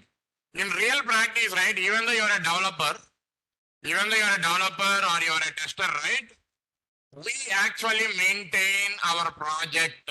We actually create our project. We actually create our project using Maven or Gradle. We actually maintain our project using Maven or Gradle. We actually maintain our project using Maven or Gradle. So what is this Maven and what is this Gradle? We call it as build tools. We call them as build tools. We call them as build tools. Okay, we call them as build tools. So very simple. You may get one doubt, sir, why we need to create it only using Maven or Gradle? Why can't we directly create a Java project? It's very simple. So for a basic, right, anyway, we also have a workshop on Maven and Gradle build tool. Okay, we'll get into more details into that particular workshop. But as of now, right, why we actually need to use these tools, right, to understand the context. It's very simple. I had written some code under to my project. Now I need to deploy this code to a server. So if end user who needs to access it, right, I need to deploy this code to server. I can't directly deploy my code, whatever I had written, directly to a server. Because if I directly deploy it, right, everybody can see my code. And everybody can see my whatever the user IDs, passwords, configurations, properties I set in my project. It is a risk, right? So what I will do here is I will convert that to a build, which is nothing but what we actually call it as jar file. If it is in standalone, we convert it as a jar. If it is in WebRT, we convert it as a var. If it is an enterprise RT, we convert it as an EAR. Or nowadays, right, people instead of building like this, right, they are directly converting it as a Docker image. They are directly converting that as a Docker image. Okay. So whatever the code that you're writing, we need to convert that as a build. That build can be anything. It can be jar file, var file, EAR file, or Docker image. Now, if I need to convert my project code, whatever the code that I had written, right? If I need to convert that project code as a build, again I need to follow some process. That process is called as build process. That process is called as build process. That process is called as build process. And that process has multiple stages. That process has multiple stages. So what are those stages means? First stage is nothing but validate. See, this anyway, we are not going to get into details. But just to understand, right, under to that build process, right, we have multiple stages. First one is validate. Next one is clean. Okay, next one is clean. Next one is validate, clean. Next one is compile. Next one is test. Next one is install. Next one is verify. And the next one is test. Okay. Here we have test, and next one is package. And next one is install. Next one is verify. And next one is deploy. Next one is deploy. See, there is nothing engineering here. See, I already know those stages. That is the reason I'm directly typing it. But in your case, right, if you don't know these stages, right, you can directly say Maven build stages or phases. You will automatically get Maven build stages or phases, which is also called as Maven life cycle. If you see right here, you can see the same stages. Here you can see the same stages. Here also you can see the same stages. Is this part clear? So if you see here, right, here also you can see the same stages. Same stages. So the same stages, right, I just typed in your document. What, but here, right, they had not mentioned validate. We also have a stage called, validate, compile. We also have a stage called clean. They have not mentioned that clean stage in that particular documentation, but we also have a stage called clean. So these are nothing but the stages. So whatever the code that I had written, right, if I want to convert that particular code to deploy to a server, right, I need to follow all these steps. If I need to automate all these stages, then I need to use build tools. That is the reason we actually use Maven or Gradle. Means instead of manually doing these stages, if you use these tools, right, you are automating that process as well. You are automating that particular build process as well. What happened? Any questions? See, very simple logic here is explaining here by sitting for 3 hours is not an easy task. And second thing, right, I don't get anything for delivering these sessions. It's very simple. Okay, and please make sure to use it properly. Okay, and I am not working here for money. Very simple logic. I have different sources from where I get money. Okay, because I regularly want to interact with multiple technologies as per my role. That is the reason I am exploring all, and I regularly, whatever I use it, right, I'm delivering it as my sessions. It is very clear, because see, in your IT as well, we have two phases. One is what we call it as vertical, and one is what we call it as horizontal. I am horizontal, not vertical. Very simple. See, if you are getting into testing, or if you are getting into development, right, you will only go into depth of what you do as part of dev, what you do as part of testing. You don't see that how each and every department is interacting with other teams. My role is horizontal. I should know everything horizontal and I should know everything vertical as well. So please make sure to understand this and properly use it. Very simple logic. Okay? And see, we should challenge with what we can't do. You should not challenge with what you guys can do. There is no heroism or superism that what you guys do, right? If you are able to challenge in those lines.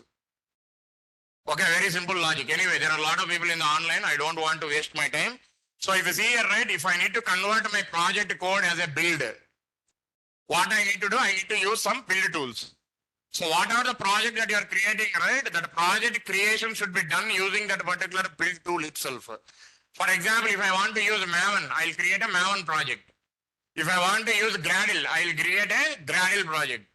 And legacy, right, we also have a tool called Ant. That is legacy. We are using from last 10 years, right? We are using only Maven build tool. We are using only Maven build tool. Maven or Gradle. From last 5 years, right? People also started using Gradle. So if I need to automate this build process, I need to use this build tools. I need to use this build tools. Is this part clear? So when we are driving our regular sessions, right, we had already seen how we are going to create a normal Java project.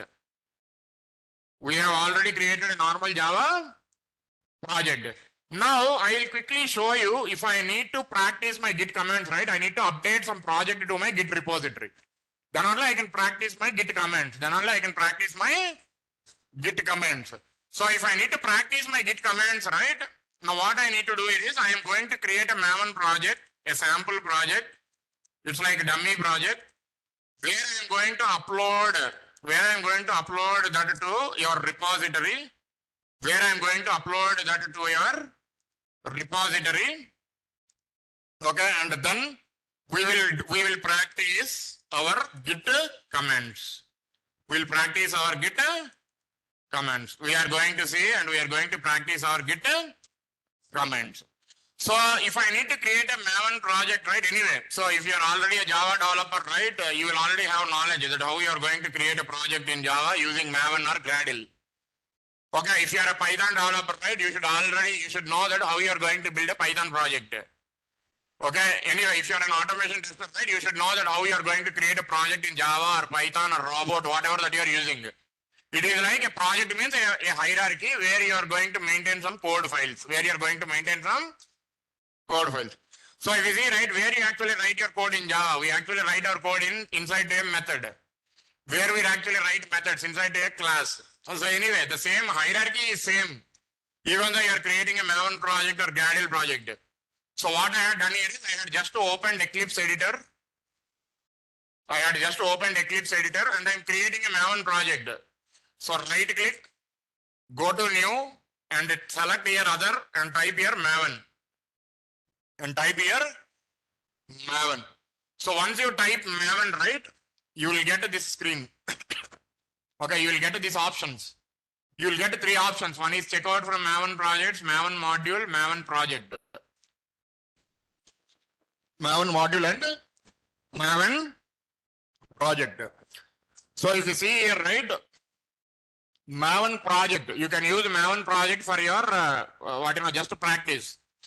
But in real practice, if you are a hardcore developer, they actually create Maven modules under to Maven projects. So it is very simple. If I need to put it as a hierarchy, right? See, Maven, I can create a project. Under to Maven project, I can create multiple Maven modules.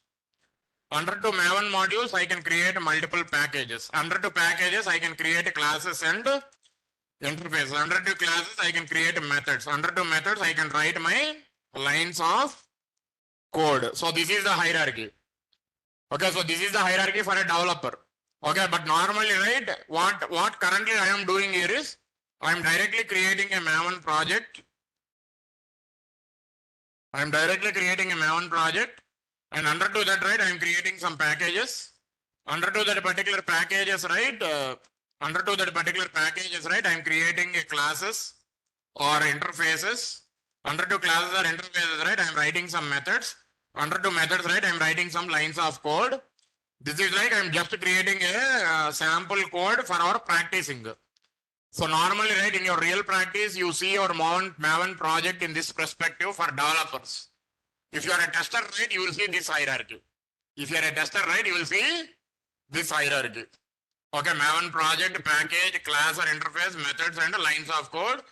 If you are a developer, right, under to Maven project, you will see multiple Maven modules. Again, each Maven module is like a Maven project. Again, each Maven module is like a Maven project. So now if you see here, right, now I'm creating the same structure here. I'm selecting Maven project, click on Maven project, click on next, so that you will be into this particular page. So you will be into this particular page. So normally, right, here we have a concept called archetype. Okay, here we have a concept called archetype. So the blind rule here is, if I say archetype means I need to tell my Eclipse editor that with what structure I need to create my project. With what structure I need to create my project. See, very simple logic here is archetype means it's like a template. It's like a template. See, for example, what is a template? What is a template? See, very simple. Let us say I am going to write an email. See, you will already create a template, right? Whenever you're writing an email, at the end, right, you should get a thanks and your name. You can automatically add it. Whenever you're clicking on new email, right, you will defaultly get the template. It's like already predefined type. You can directly use that to write your code. In the same way, right, using Java, you can develop multiple types of projects. You can develop a project using MVC structure. You can develop a Spring-based project. You can develop a standalone application. You can develop a web-based application. You can develop an enterprise-based application, right? For each and every type of application, right, you have one structure which is already defined in Maven. That structure or template is nothing but what we are actually calling here it as an archetype. That structure or template is nothing but what we are actually calling here it as an archetype. So normally, right, for your practice, right, it is not required to create a real project. What I am doing here is I am just creating a sample project. So click on create a sample and click on next. And here, right, normally, see, anyway, I don't want to waste our time using this Maven perspective. So it's like we need to create a project which contains some code files. So it can be any project. It can be a Java project. It can be a Python project. Any project. You need to have some project, some structure where you are going to have your code files. But if you are going to create a Maven project, right, first you will have an option called group ID, which indicates your client name. For example, I am working for ABC client. I am writing ABC client. And your artifact name is nothing but your project name. I want to create a project with name called project 999 and click on finish. It actually creates a project. It actually creates a project under to my Eclipse editor. Under to my Eclipse editor. Now, if you see, right, it will automatically give you a structure. See, it has automatically given you a structure with a few folders like source main/Java, main/resources, main source test/Java and source test/resources. Now under to this, right, wherever you want to write your code, right, you just write it. For example, I am a tester, right, we actually write our code under to this test/Java. If you are a developer, right, we actually write our code under to this particular under to this particular file main.java. And whatever the unit test cases, right, you actually write under to this particular source test/Java. The blind rule here is your test cases should be written under to this particular test/Java, under to this particular test/Java. But whatever the folder that you see here, right, you are going to maintain some code files. You are going to maintain some code files. So anyway, we are not bothered about that structure now. What I am doing here is I am right clicking and I am going to new and I am creating a package. And that package name is pack1. And that package name is package1. And right click onto that particular package, go to new and I am creating a class. And let us say that class name is sample1. That class name is sample1. Okay, this is for only the people who are already attending my sessions, right? Make sure whenever you are creating these packages and classes, right, you should properly follow your naming convention.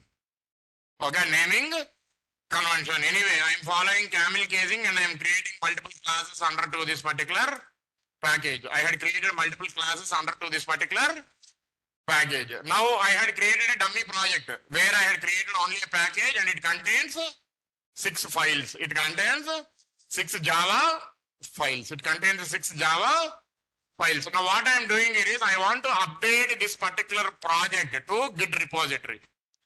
I need to update this particular project to Git repository, which we had created right previously. This is nothing but a repository which I had created in my remote, in my GitHub. Now I want to upload that particular project to this particular location. I want to upload that particular project to this particular location.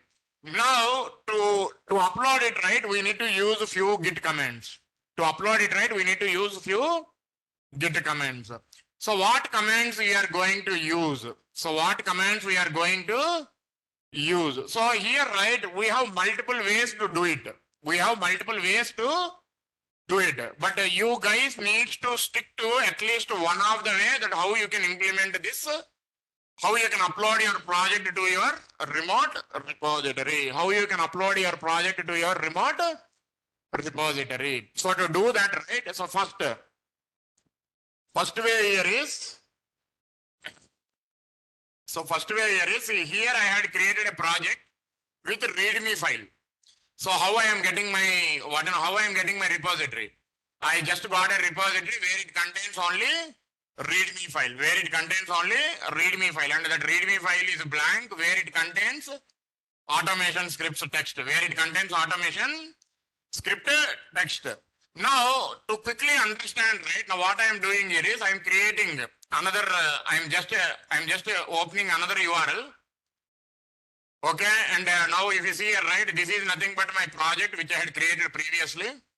And now this is nothing but my duplicate, means I opened the same window in another tab. Now I am going back to this project. This particular project, and here you have repositories.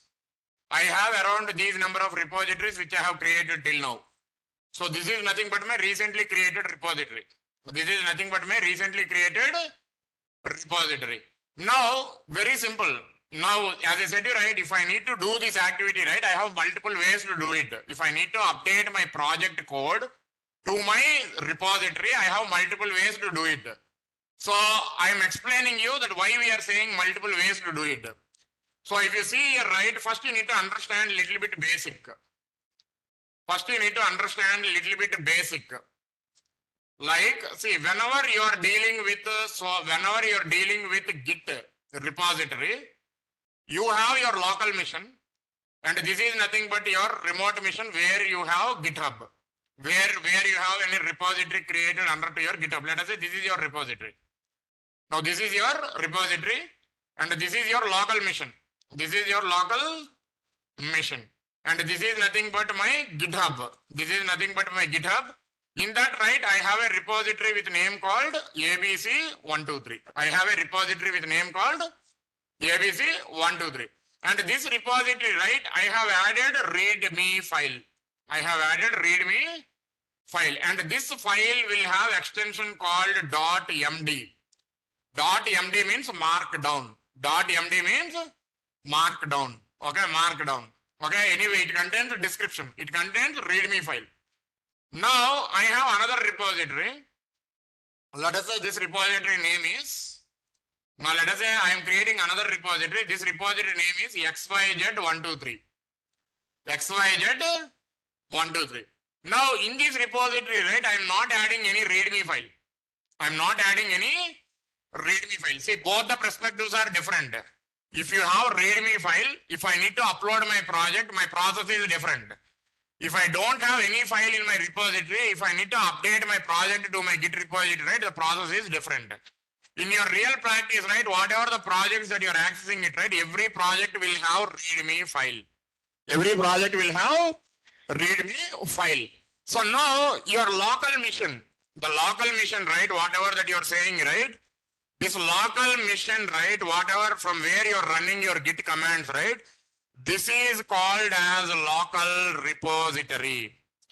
This is called as local repository. This is called as local repository. And wherever you are going to store your code in your remote mission, right? This is called as remote repository. This is called as remote repository, where you are going to store your code in remote mission.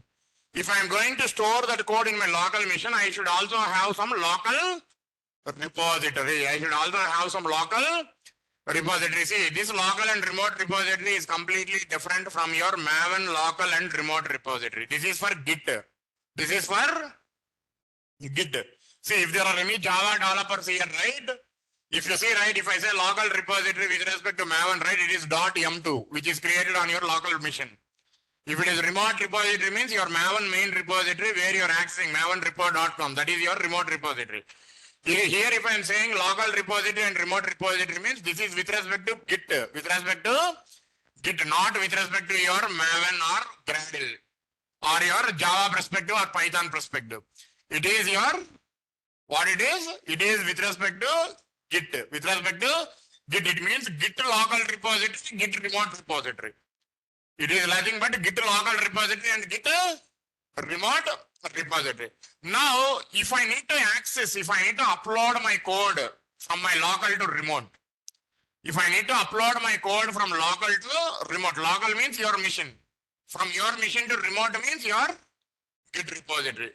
Your remote mission means your Git repository. If I need to update my code from my local mission to remote, now first I need to create a folder in my local mission and I need to make it as local repository. First step is what I need to do. I need to go back to my local mission. Now I am going to my local mission and I am creating a folder on my desktop.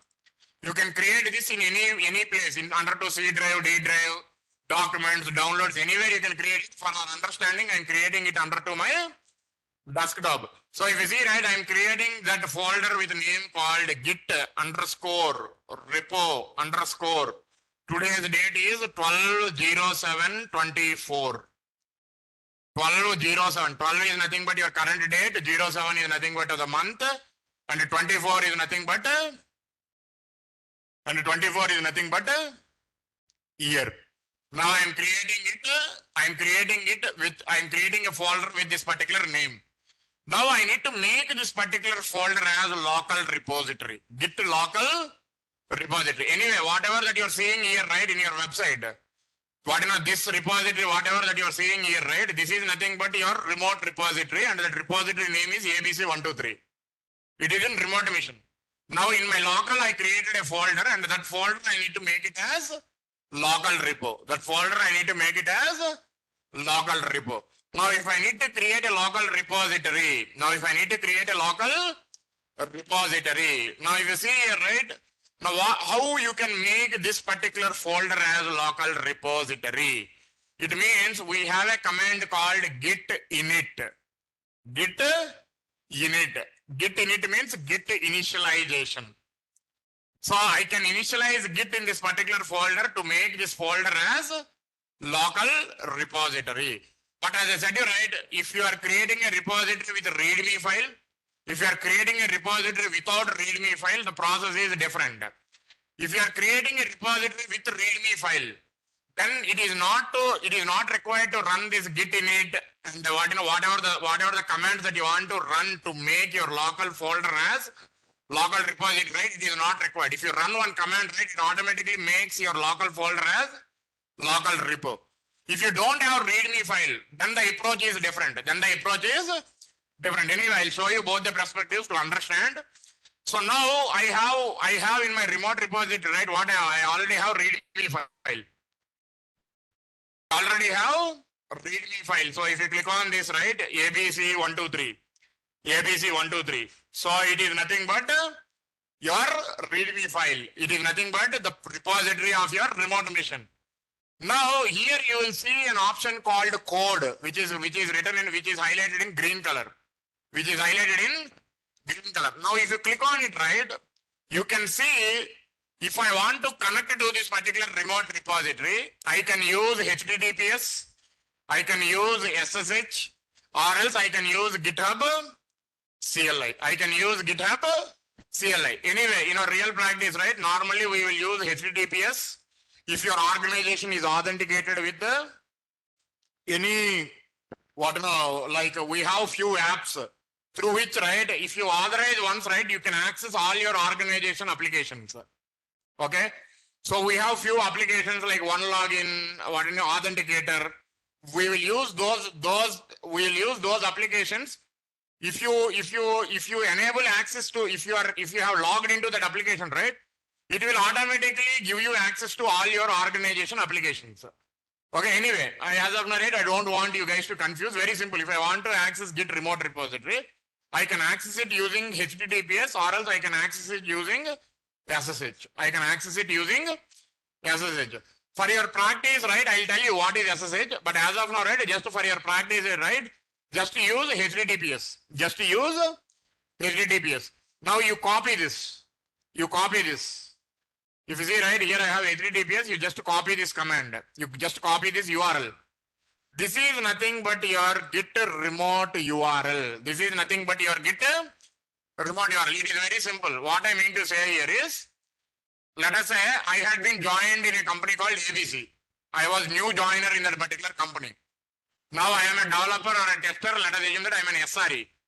Now, if I need to work on that particular project, right, they should give me this Git repository URL so that I can write my new code and I can update my code to that particular repo. So when you newly joined into that particular project, right, they will send you this URL. They will send you this particular URL. And they will say, this is your Git repository URL from where you can download latest code. From where you can download latest code. So I am a new joinee. First time I am taking code from my Git. Because if I need to work on that particular project, first I need to take latest code and then I need to do my activity. Right? So if I need to take latest code, I need to go to this code and I need to copy this particular URL. And then you need to go and open your Git bash, which you had opened previously. So how do we open this Git bash?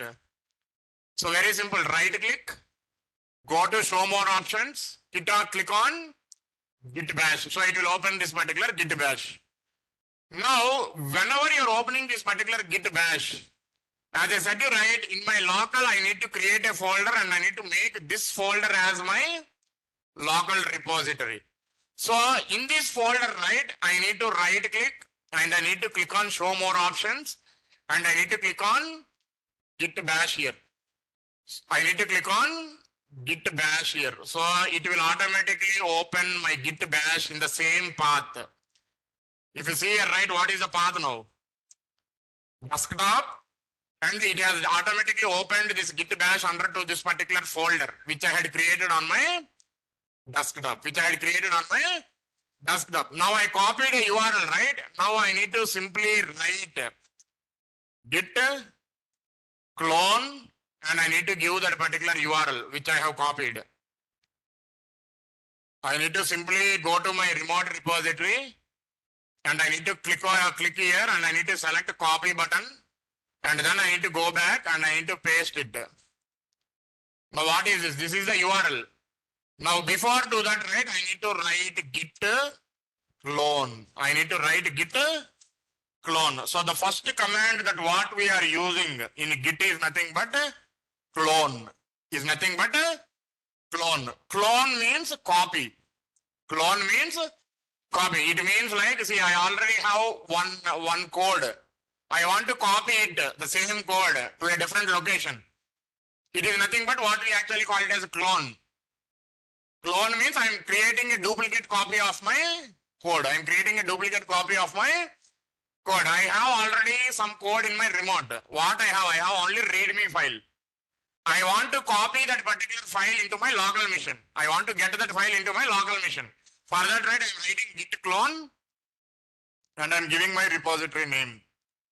So it will give you this command. Clone has been already done. It is successful, or it will show you done. No issues when you are cloning it. So now if you go back to that particular folder which you had created, you can see a project with a name called ABC, and under to this you will see a file with a name called readme. Under this, you will see a file with name called readme. Now, if you see, right, this particular project, whatever that you are seeing here, right?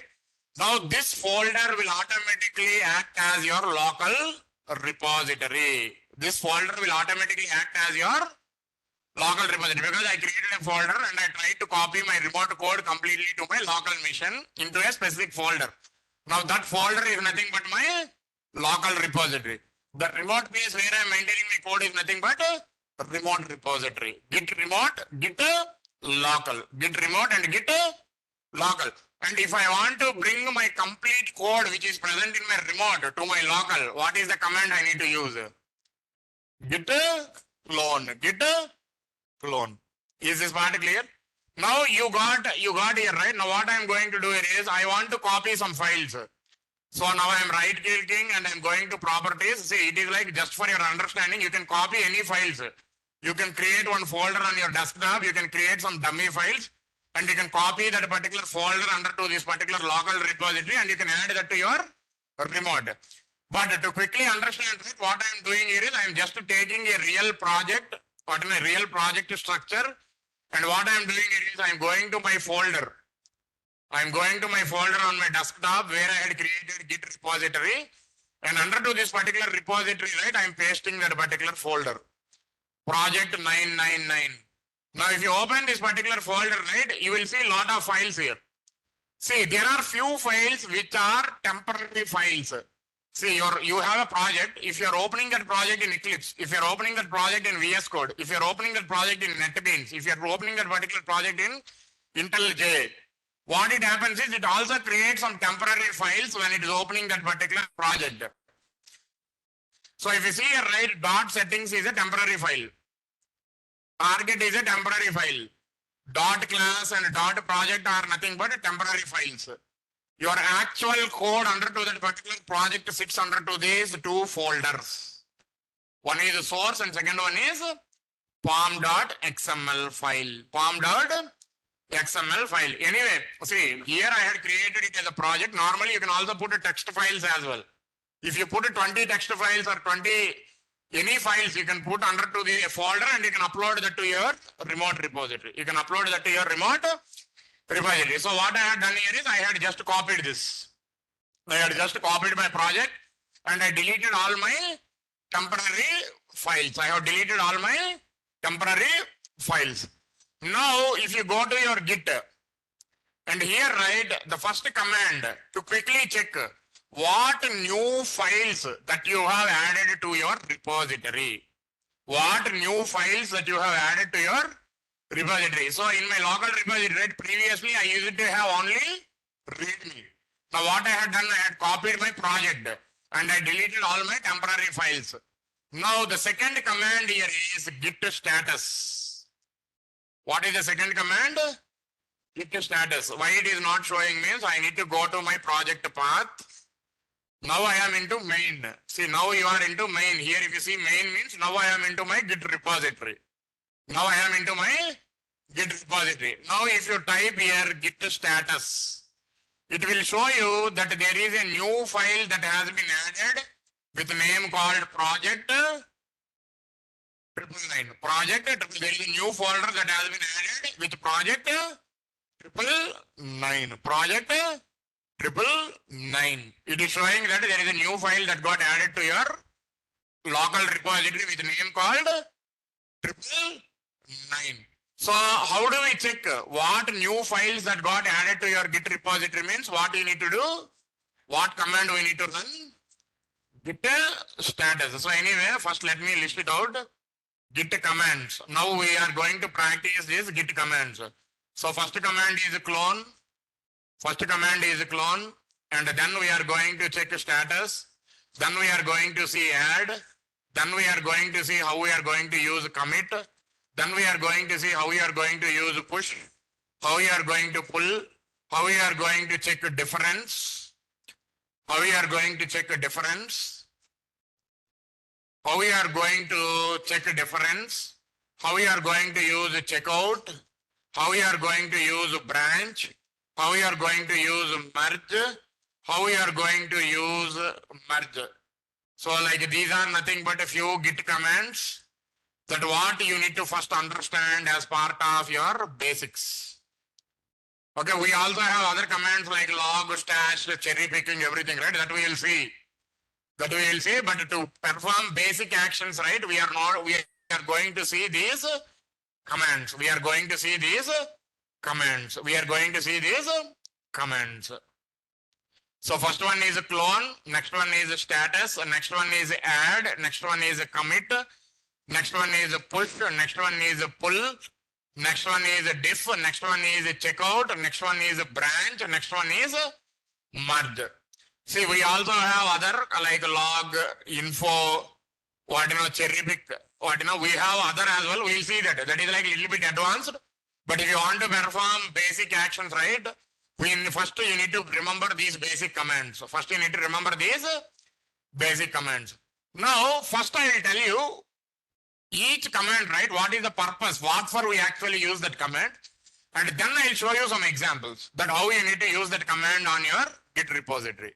How you need to use that command on your Git repository. So first command, what is the first command here is clone. It will create a copy of your code from remote to local repository. It will actually create a copy of your remote code to your, it will create a copy of your code from remote repository to local repository. Very simple. If I say here remote repository means your GitHub repository. If I say remote repository, it is nothing but GitHub. It is nothing but GitHub. Your GitHub repository which you had created. Let us say I had created, right, ABC123. This is nothing but your remote repository. If I say local repository, in your local mission, you are creating a folder and you are making that particular folder as local repository because we are going to clone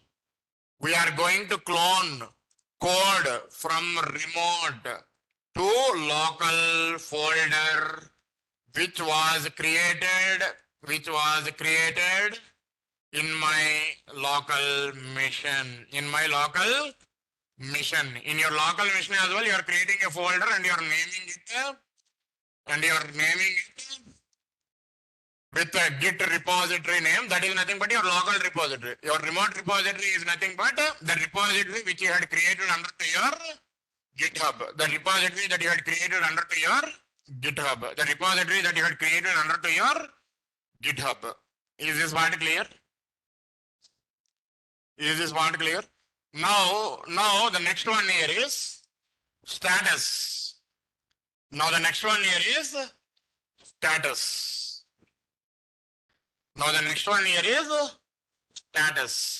See, normally whenever you are adding any new files to your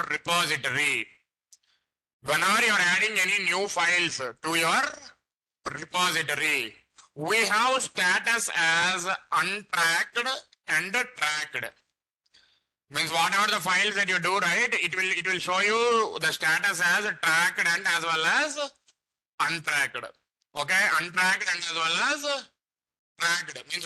Means see, it's very simple. If I say untracked means it was not tracked by Git. If I say tracked means it was tracked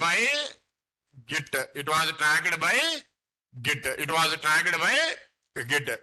So normally, right, see, whenever you are running Git status, right, what it is showing here? See, untracked files. Untracked files means these are new to your Git repository.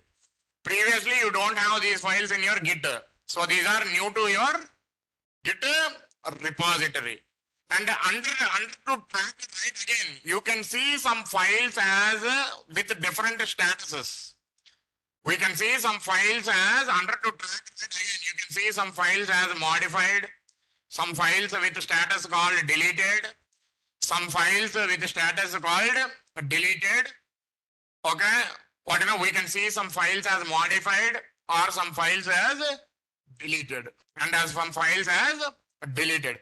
See, very simple. If I say status, right, it represents the status of that particular file.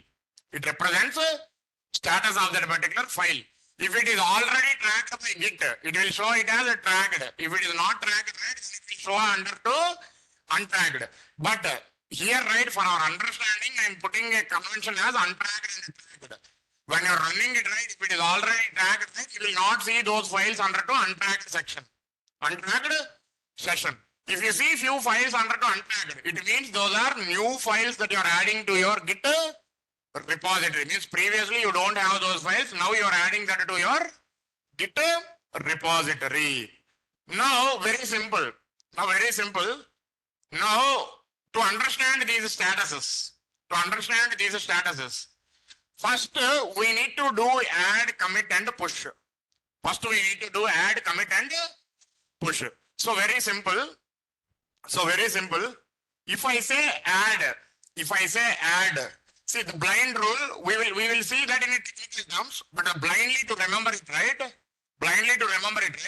If I say untracked, what it means? It is very simple. To simply remember it, right? If I say untracked, it will be displayed in red color. Okay, and even though it can be, I'll tell you, I'll make it simple.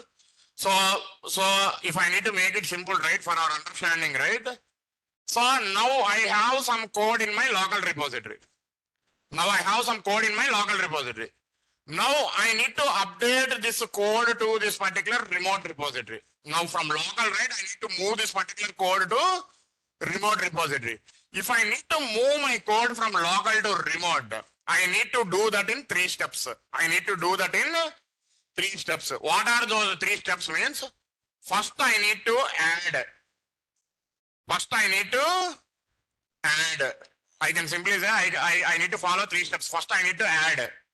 Second I need to commit. Third I need to push. So whenever I need to push some new code from local to remote, I need to do that in 3 steps. What are those 3 steps? Add, commit, push. So very simple. Now you need to come back and you need to understand. Now what does add means? Add means here we have 2 stages. One is called as staged and second one is called as unstaged. Here, right, under to add, right, we have 2 stages. What are those 2 stages? Staged and unstaged. If you see any file in red color, it is unstaged. If you see any file in red color, it is unstaged. If you see any file in green color, they are staged. Normally, whenever you are adding any new files, default stage of a file is unstaged. So if you see here, right, in which color you are able to see that particular file? Red color. Now what I am doing here is I am writing git add. I am writing star. Star means all new files. Which I have added under to that particular local repository. See, I can also push file by file. I can also push all the files at a time. If I want to push all my files at a time, right, I need to use star. If I want to push file by file, I need to give instead of star, right, here I need to give that file path. Anyway, that we will see because we are going to do a couple of examples. So first I want to completely update my project. So I am writing git add star. I am adding git add star. So if you press enter, now if you again go and check status, now what happened? All those files have become in green color. Green color means staged. Green colors means staged. If you see any file in red color means unstaged, means they are new to Git. They are new to Git repository. See, if you want to understand this, right, I am doing another example. See, now all these files are in green color. It means they are in staged. Now I am going to my folder. where I have updated this particular project, where if you see main, under to Java, I had created a package and I have 6 files here. Now I am creating a new file. Now that file name, right, I'm naming it as file 7, sample 7. I named that particular file with name called sample 7. Now what is new file now? Sample 7. Now you go to your Git and you type here Git status. Now if you see, right, new file, it is showing it in red color. If I add it, then it will become staged. Then it will become into green color. Then it will become into green color. So if I want to add this particular file, I can write git add and I need to give this complete path of that particular file. I need to give that particular path of that particular file. What it means. Now, if I go and if I type git status, now what happened? See, 7 is also into green color. Means if I want to move my files from unstaged to staged, what is the first command I need to use? Add. I need to use add. Now, whatever that I want to push from local to remote, I want to add a message or a unique ID for it. See, now I have files. I moved them to unstaged to staged. Now I need to add a unique ID for that particular push. Whatever I want to push in a bulk, right, from my local to remote, I want to add a unique ID for it. I want to add a unique ID for it. Okay, that is nothing but I want to add a unique message for it. Let us assume that as of now, right, just remember, I'll say what is ID. But as of now, right, just remember for the push that what I want to do it from local to remote, I want to add a unique message for it. Then I need to use commit. So I need to write git commit -m and I'm saying that first commit updating my project. Updating my project. You can give any name. Let us say I'm giving it as first commit. First commit and press enter. Now what happened? Now all your files will be changed to white color. All the files will be changed from green to white color. If it has been changed to white color means it represents, now if you go and if you check git status, can you see any file? Can you see any file? No, right? See, first stage is red. Then I have added it. It moved to staged, green. Now I want to move this from local to remote. I am committing it by using some unique message. It means for that commit, right, it will add a unique ID. Unique ID means it is like a unique number through which you can identify these are the changes that you are pushing from local to remote. Local to remote. Now what is the third command that I need to do? See, if I need to move my code from local to remote, right, I said that should be done in 3 steps. So first step is add. Second step is commit. Third step is push. If I say push means I am moving my code from local to remote. If I need to bring my code from remote to local, then I need to use pull.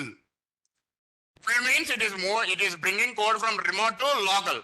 If I use push, it means I am pushing my code from local to remote. Now my next command is git push. Now my next command is git push. Now if you go to your remote repository, see this is your remote repository, right? If you refresh it, it will update that particular project. See, now you can see your project code under to that particular remote repository.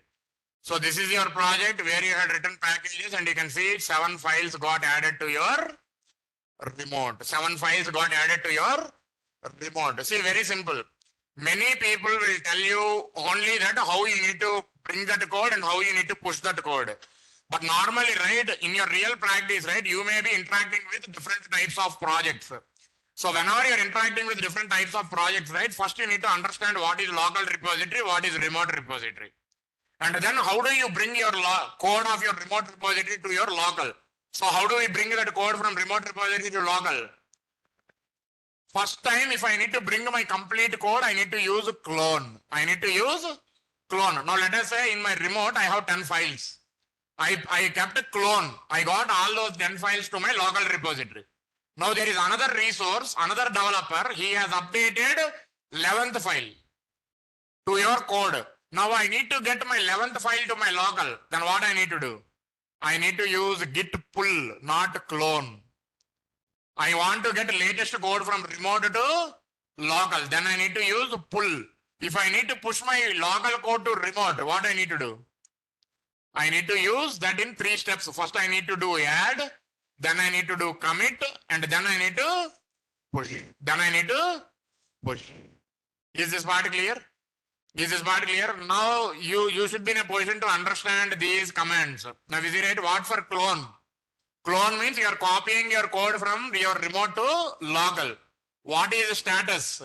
It indicates, it shows you that tracked or untracked, or that file is staged or unstaged, or staged or unstaged. Now, if you see here, right, as I said you right, we can see modified and delete as well. Now, let us say I am going to that particular folder and I deleted 6th file. I deleted 6th file and I went to 3rd file and I went to 3rd file and I'm opening that in a notepad. And I had opened that in a notepad. Now I had opened that in a notepad and I am just adding a comment. Double slash means comments in Java. It will not execute. Let us say I have added some comment. A, B, C, D, E, F, G, H, some comment. Now I saved this particular file and closed it. Now if you go to your git bash and if you type here git status. Now what is the status? You are seeing those files in red color. And what is the status? One is modified and second one is deleted. Now, in the same criteria, right, I'm adding a new file as well.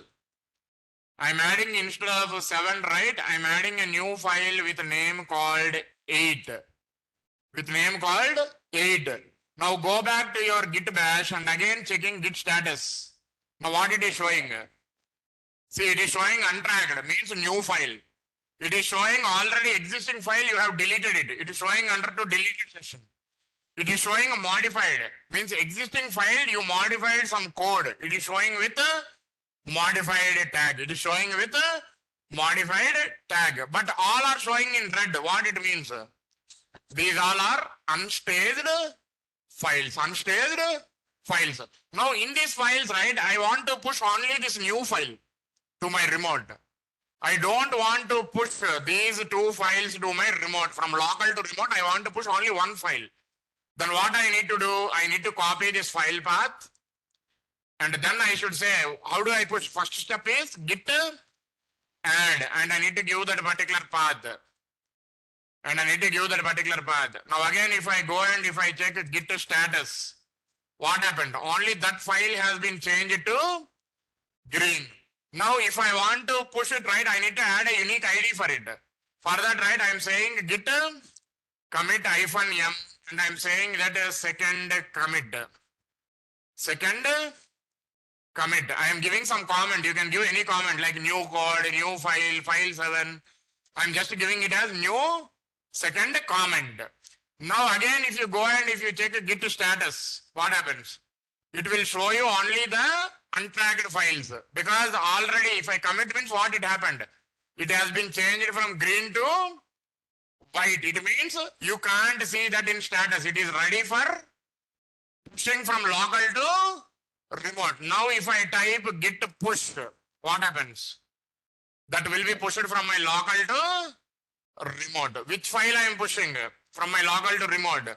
Now if you go back to your if you go back to your remote, and here, right, I have how many files I have? 7 files. I have how many files I have? I have 7 files. Now in that, right, I have added a new file with a name called 8. So if you refresh it, right, you can see that 8 file will be added to your repository. 8th file will be added to your repository. But if I don't want to do file by file, I can simply say git add and I can simply say star. And second command is I can simply say commit -m and I'm just saying this is nothing but my 3rd commit. And then I am saying git push. Now what happens? The 2 new files, right, which are shown in red, right, that will be also pushed to your remote machine. What I had done is that I had deleted 1 file and I have changed some data in one of the file. I have changed some code in one of my file. Now if you go to remote and if you refresh it, now you see, right, sixth file got deleted. It is refreshing it. See, now sixth file got deleted. And which file you have added some code? For which file you have added some code? Third file. Huh? Third file, see, I can see the comment which I have added.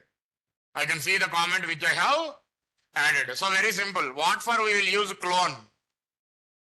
To copy complete remote code to my local. Okay. What for we will use add? To move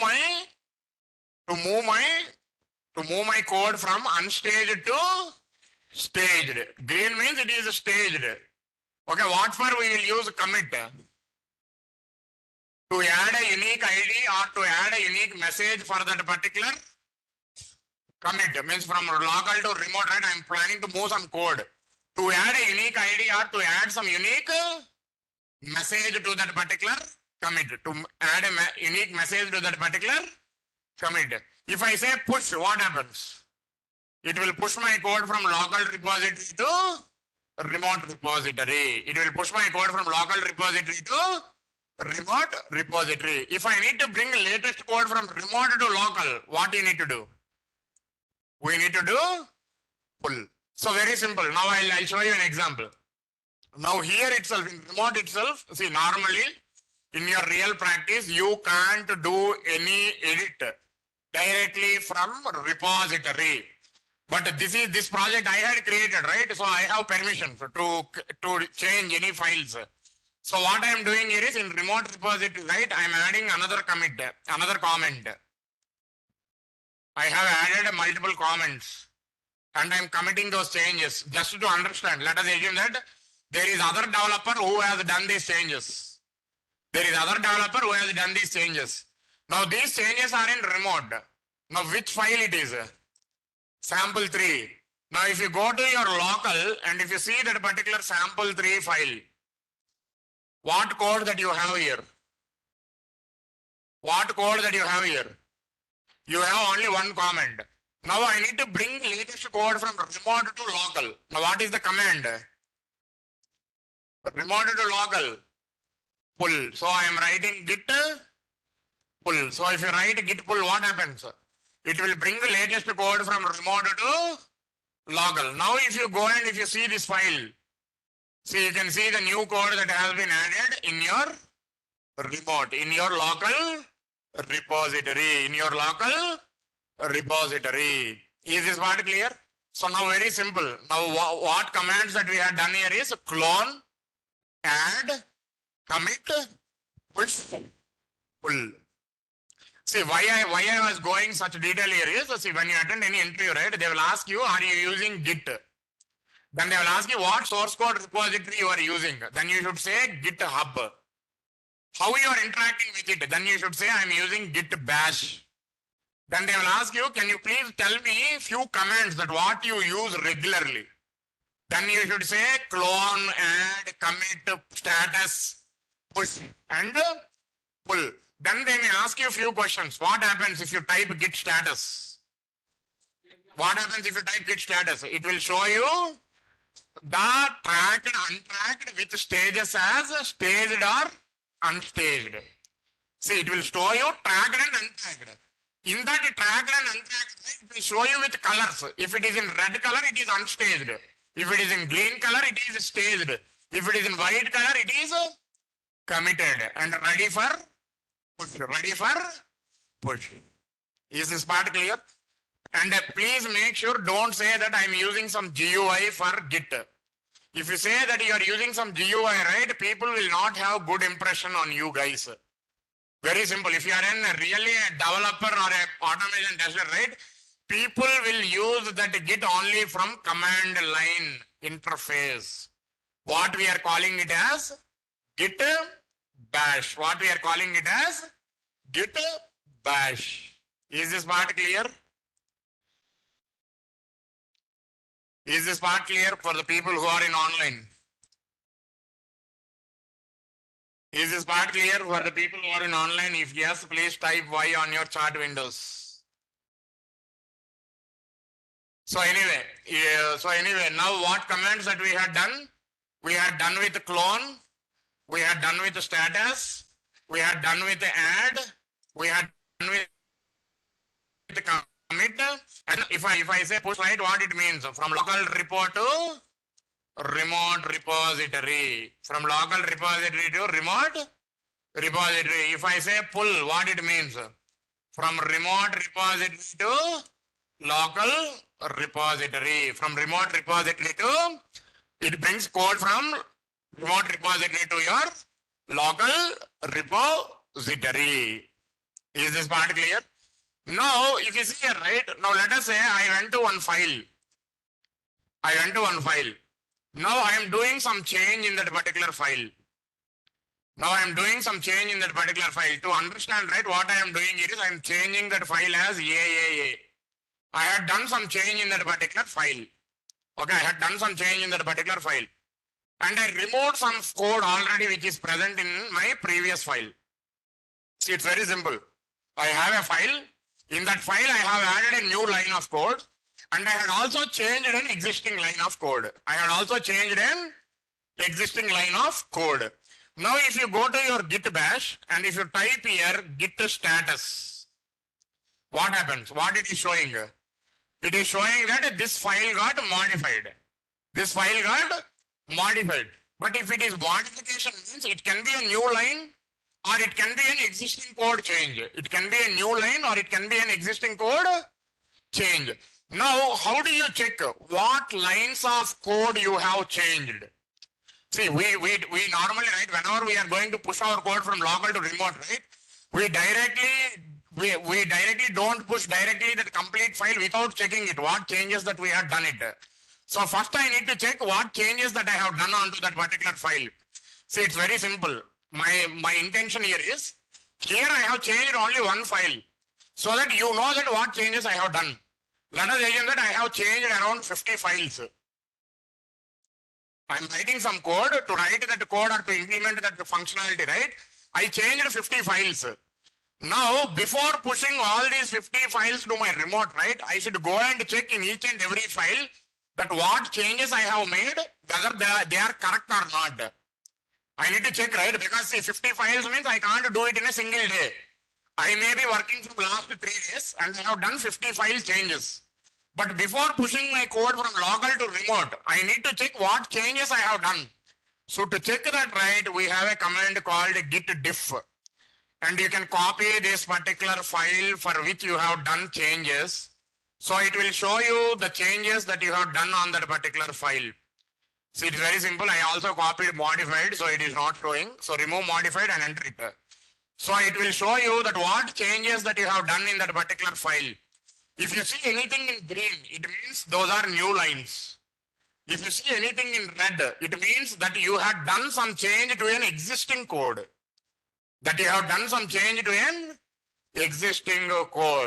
So first step is I need to identify what files I changed. For that you will use git status. So you will get, I have 3 files that I have changed. But in that file, right, what lines you have changed. To get that right, what you need to use? Git diff, and you need to give your file path. It will show you. So if you see here, right, see, this is like a new line that I have added. This line I have removed. And this is another new line that I have added. If you see anything in green, it means newly added. If you see anything in red, it means you have removed those lines. So how do we check whether what changes that we have done in a file at line level? Git diff. At files level, git status.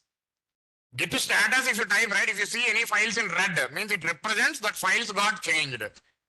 But in that file, right, what lines got changed? If you want to check, you need to use git diff. See, this is the same for any source code repository that you are using, like GitHub, GitLab, Azure DevOps, Bitbucket. Any source code repository you are using it, right? The commands remains the same. and the Git client through which you are interacting with that particular source code repository. So what is the next command that we had seen? Git if. Now if I want to push this code, what I will do? I need to just replace this diff with add. It means I have added. Now if you press up arrow, it will give you the last typed commands. If I type git status, now this is the new file that I moved from unstaged to staged. Now if I want to push, right, what I need to do? I need to first write commit -m and I need to say this is my fourth commit. Now if I say git push, what happens? Those changes will be pushed from local to remote. Local to remote. See the blind rule. If I need to move something from local to remote, add commit push. If I need to bring from remote to local, pull. If I need to bring my total code as a copy, clone. If I need to check my current file status, whether they are unpacked, packed, staged or unstaged, I need to use status. If I want to check which files I changed, I need to use git status.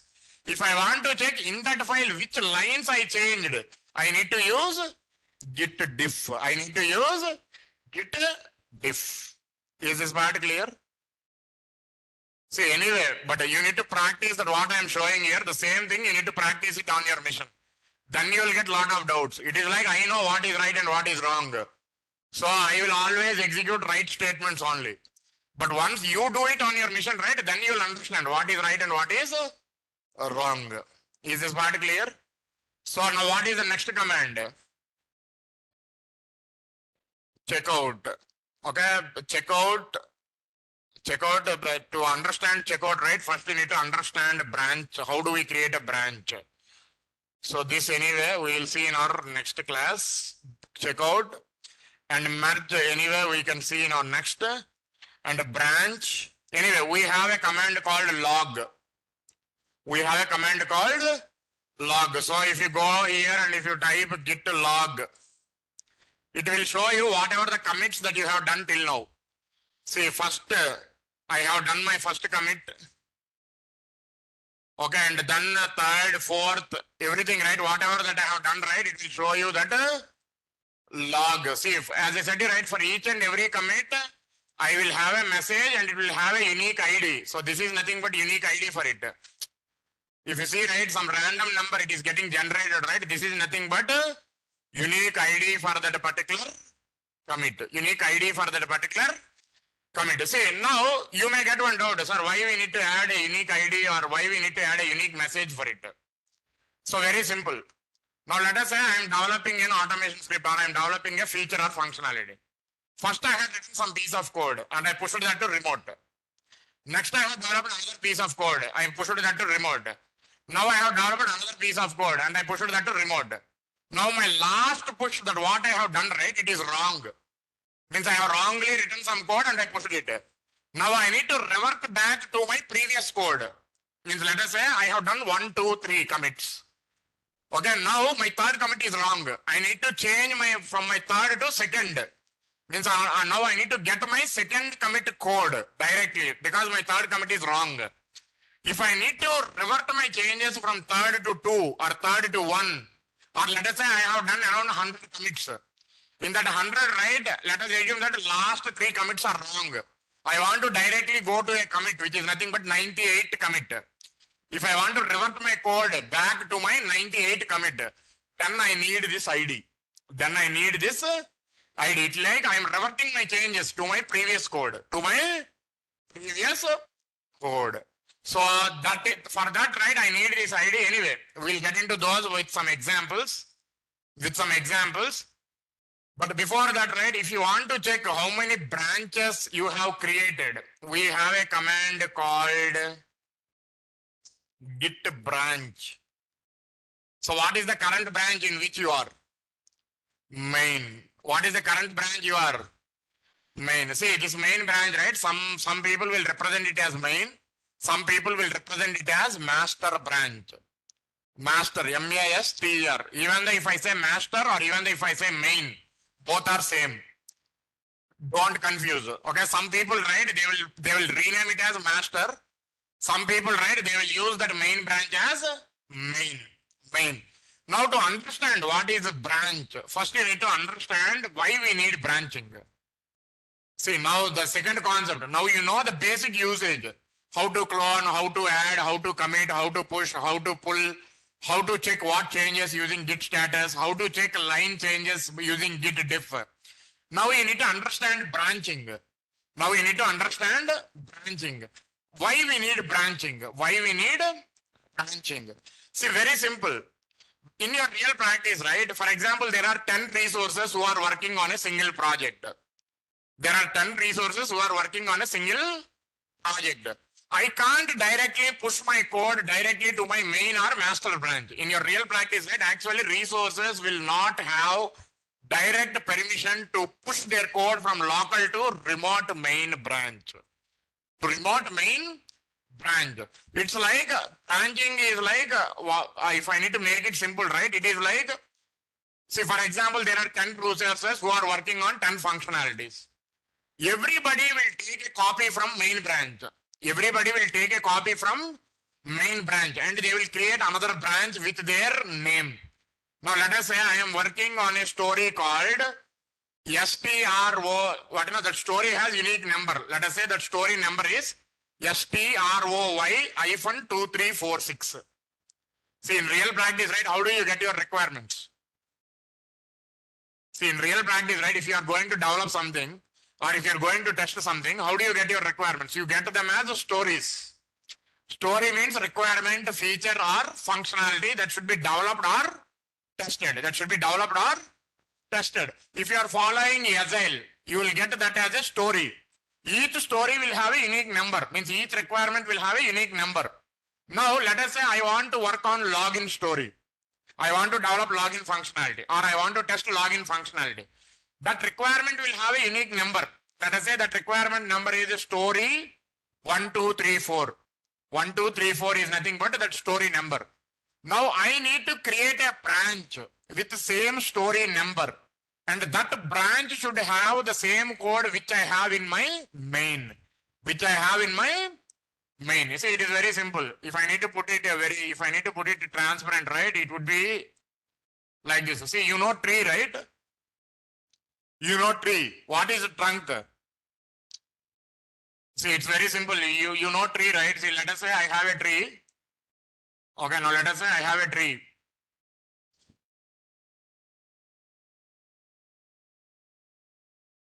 So now let us say I am drawing a tree. Now this is nothing but my trunk. Right? These are nothing but your roots. Okay, it is like this is like your sand or mud, something, right? This is nothing but what we actually call it as a trunk. Now from trunk, right, you will have multiple branches. This is your branch. This is your second branch. This is your third branch. You can create multiple branches. And each branch will have leaves. Each branch you can have some leaves, right? Same concept here. Each branch should be finally merged to your trunk. Your trunk is nothing but your main branch or master branch. Your trunk is nothing but main branch or master branch, where your actual main code sits. Main code of your project is under to your master branch. Now I need to develop a feature. Now what I will do here is, this is nothing but my main or master branch. Now there are 10 resources who are working in that particular project. They can't directly do their changes and they can't directly push their code directly to master branch. They can't directly do their changes and directly push their code to master branch. What they need to do here is, first they need to create a branch on master branch. So let us assume that in master branch, right, let us say I have some piece of code. The same code should also get into this particular branch. Let us say this branch, right, they had created with a name called B1. B1. It means now in my remote, right, I have master and I have branch 1. Now master also have same code. Branch 1 also has same code. Now what I need to do here is, now this is nothing but my master. Now, if you see, this is your local mission. This is your local mission. This is nothing but your remote mission, where you have master branch and B1. Now, if I do git clone, what happens? Now I do git clone, what happens? The same code I will get it into my local. If I'm doing clone means what happens? The complete remote code will be as it is copied to my local. Now in my local also I have what branches I have? I have master and as well as B1. I have master and as well as B1. Now if I want to switch from master branch to B1, I need to use checkout. Means if I want to get into B1 branch, I need to use checkout. If I want to get back to master branch, I need to use checkout. It means it's very simple. I'll show you. But first you need to understand main is nothing but your master branch, where your actual code sits. Now I need to create a new branch to do some new functionality. I need to write some new code. I can't directly write new code on master branch and I can push that to my remote. I can push that to my remote because in real practice, right, you have a process for it. That process is called as a PR process. That process is called as PR process. That process is called as PR process. As part of that particular process, right, whenever you are going to write some new code, that code should be approved by at least 2 members in your team. For example, I am writing a new code. I have a team of 10 members. I had written some new code. I want to push this code to master. There is a rule that my code should be approved by at least 2 developers or 2 members in my team. They should approve it by reviewing it. Whatever the code that I have written is correct. Then only I can put my code into master branch. If that 2 approvals are not done right, I can't push my code to master branch. I can't push my code to master branch.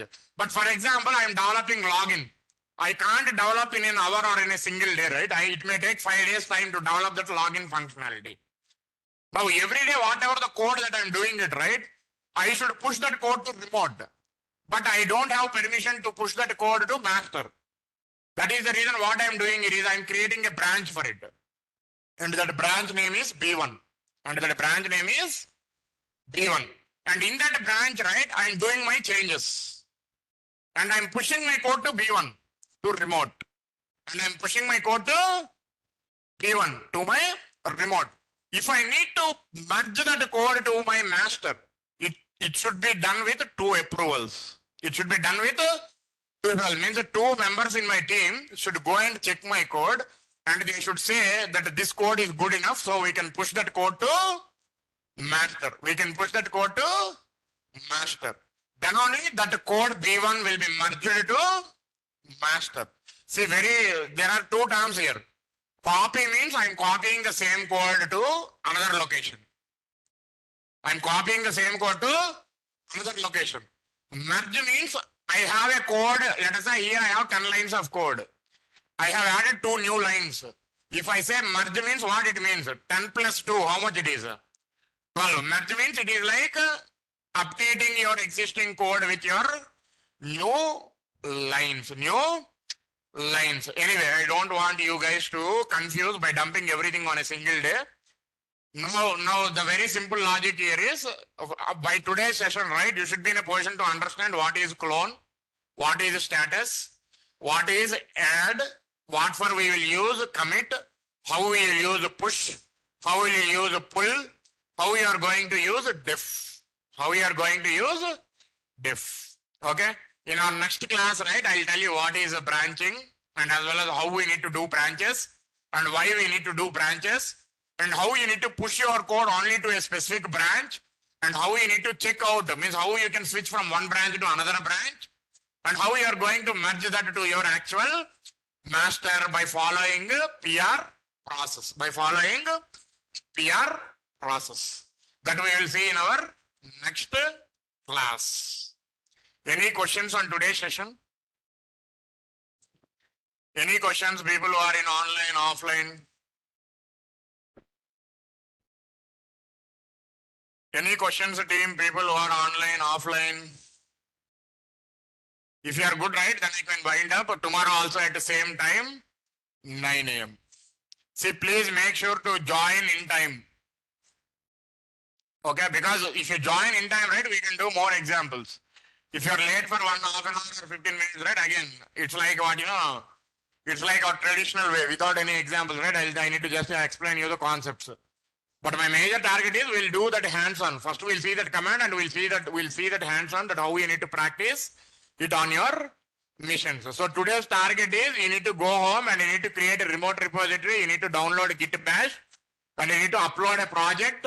And then you need to practice this basic commands like clone, status, add, commit, push, pull, and diff. Push, pull, and diff. And you need to understand what is unpacked, what is tracked, what is staged, what is unstaged, what is modified, what is deleted. How do you identify new lines got changed in a file? How do you identify a file got changed? So you need to check these by running those commands.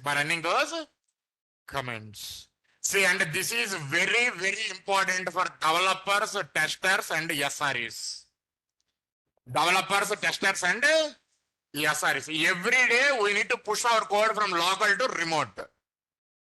Today, if I go to office at 9, right, I will do all my code changes. And before leaving my day, right, I need to update my code to remote repository and then I need to close my laptop. This is part clear. Every day I need to update my code, whatever that I had done as part of the day, right? I need to update that code from local to remote. Anyway, we see once we're done with these basics, right? Then we also have advanced topics like add, tags, hooks, cherry picking, debugging Git. We have some advanced, but first, right, you should know how we need to use it. If you don't know how to use it, then what you will learn by learning advanced concepts? Okay? It's very simple. Okay, done for today. Thank you, guys.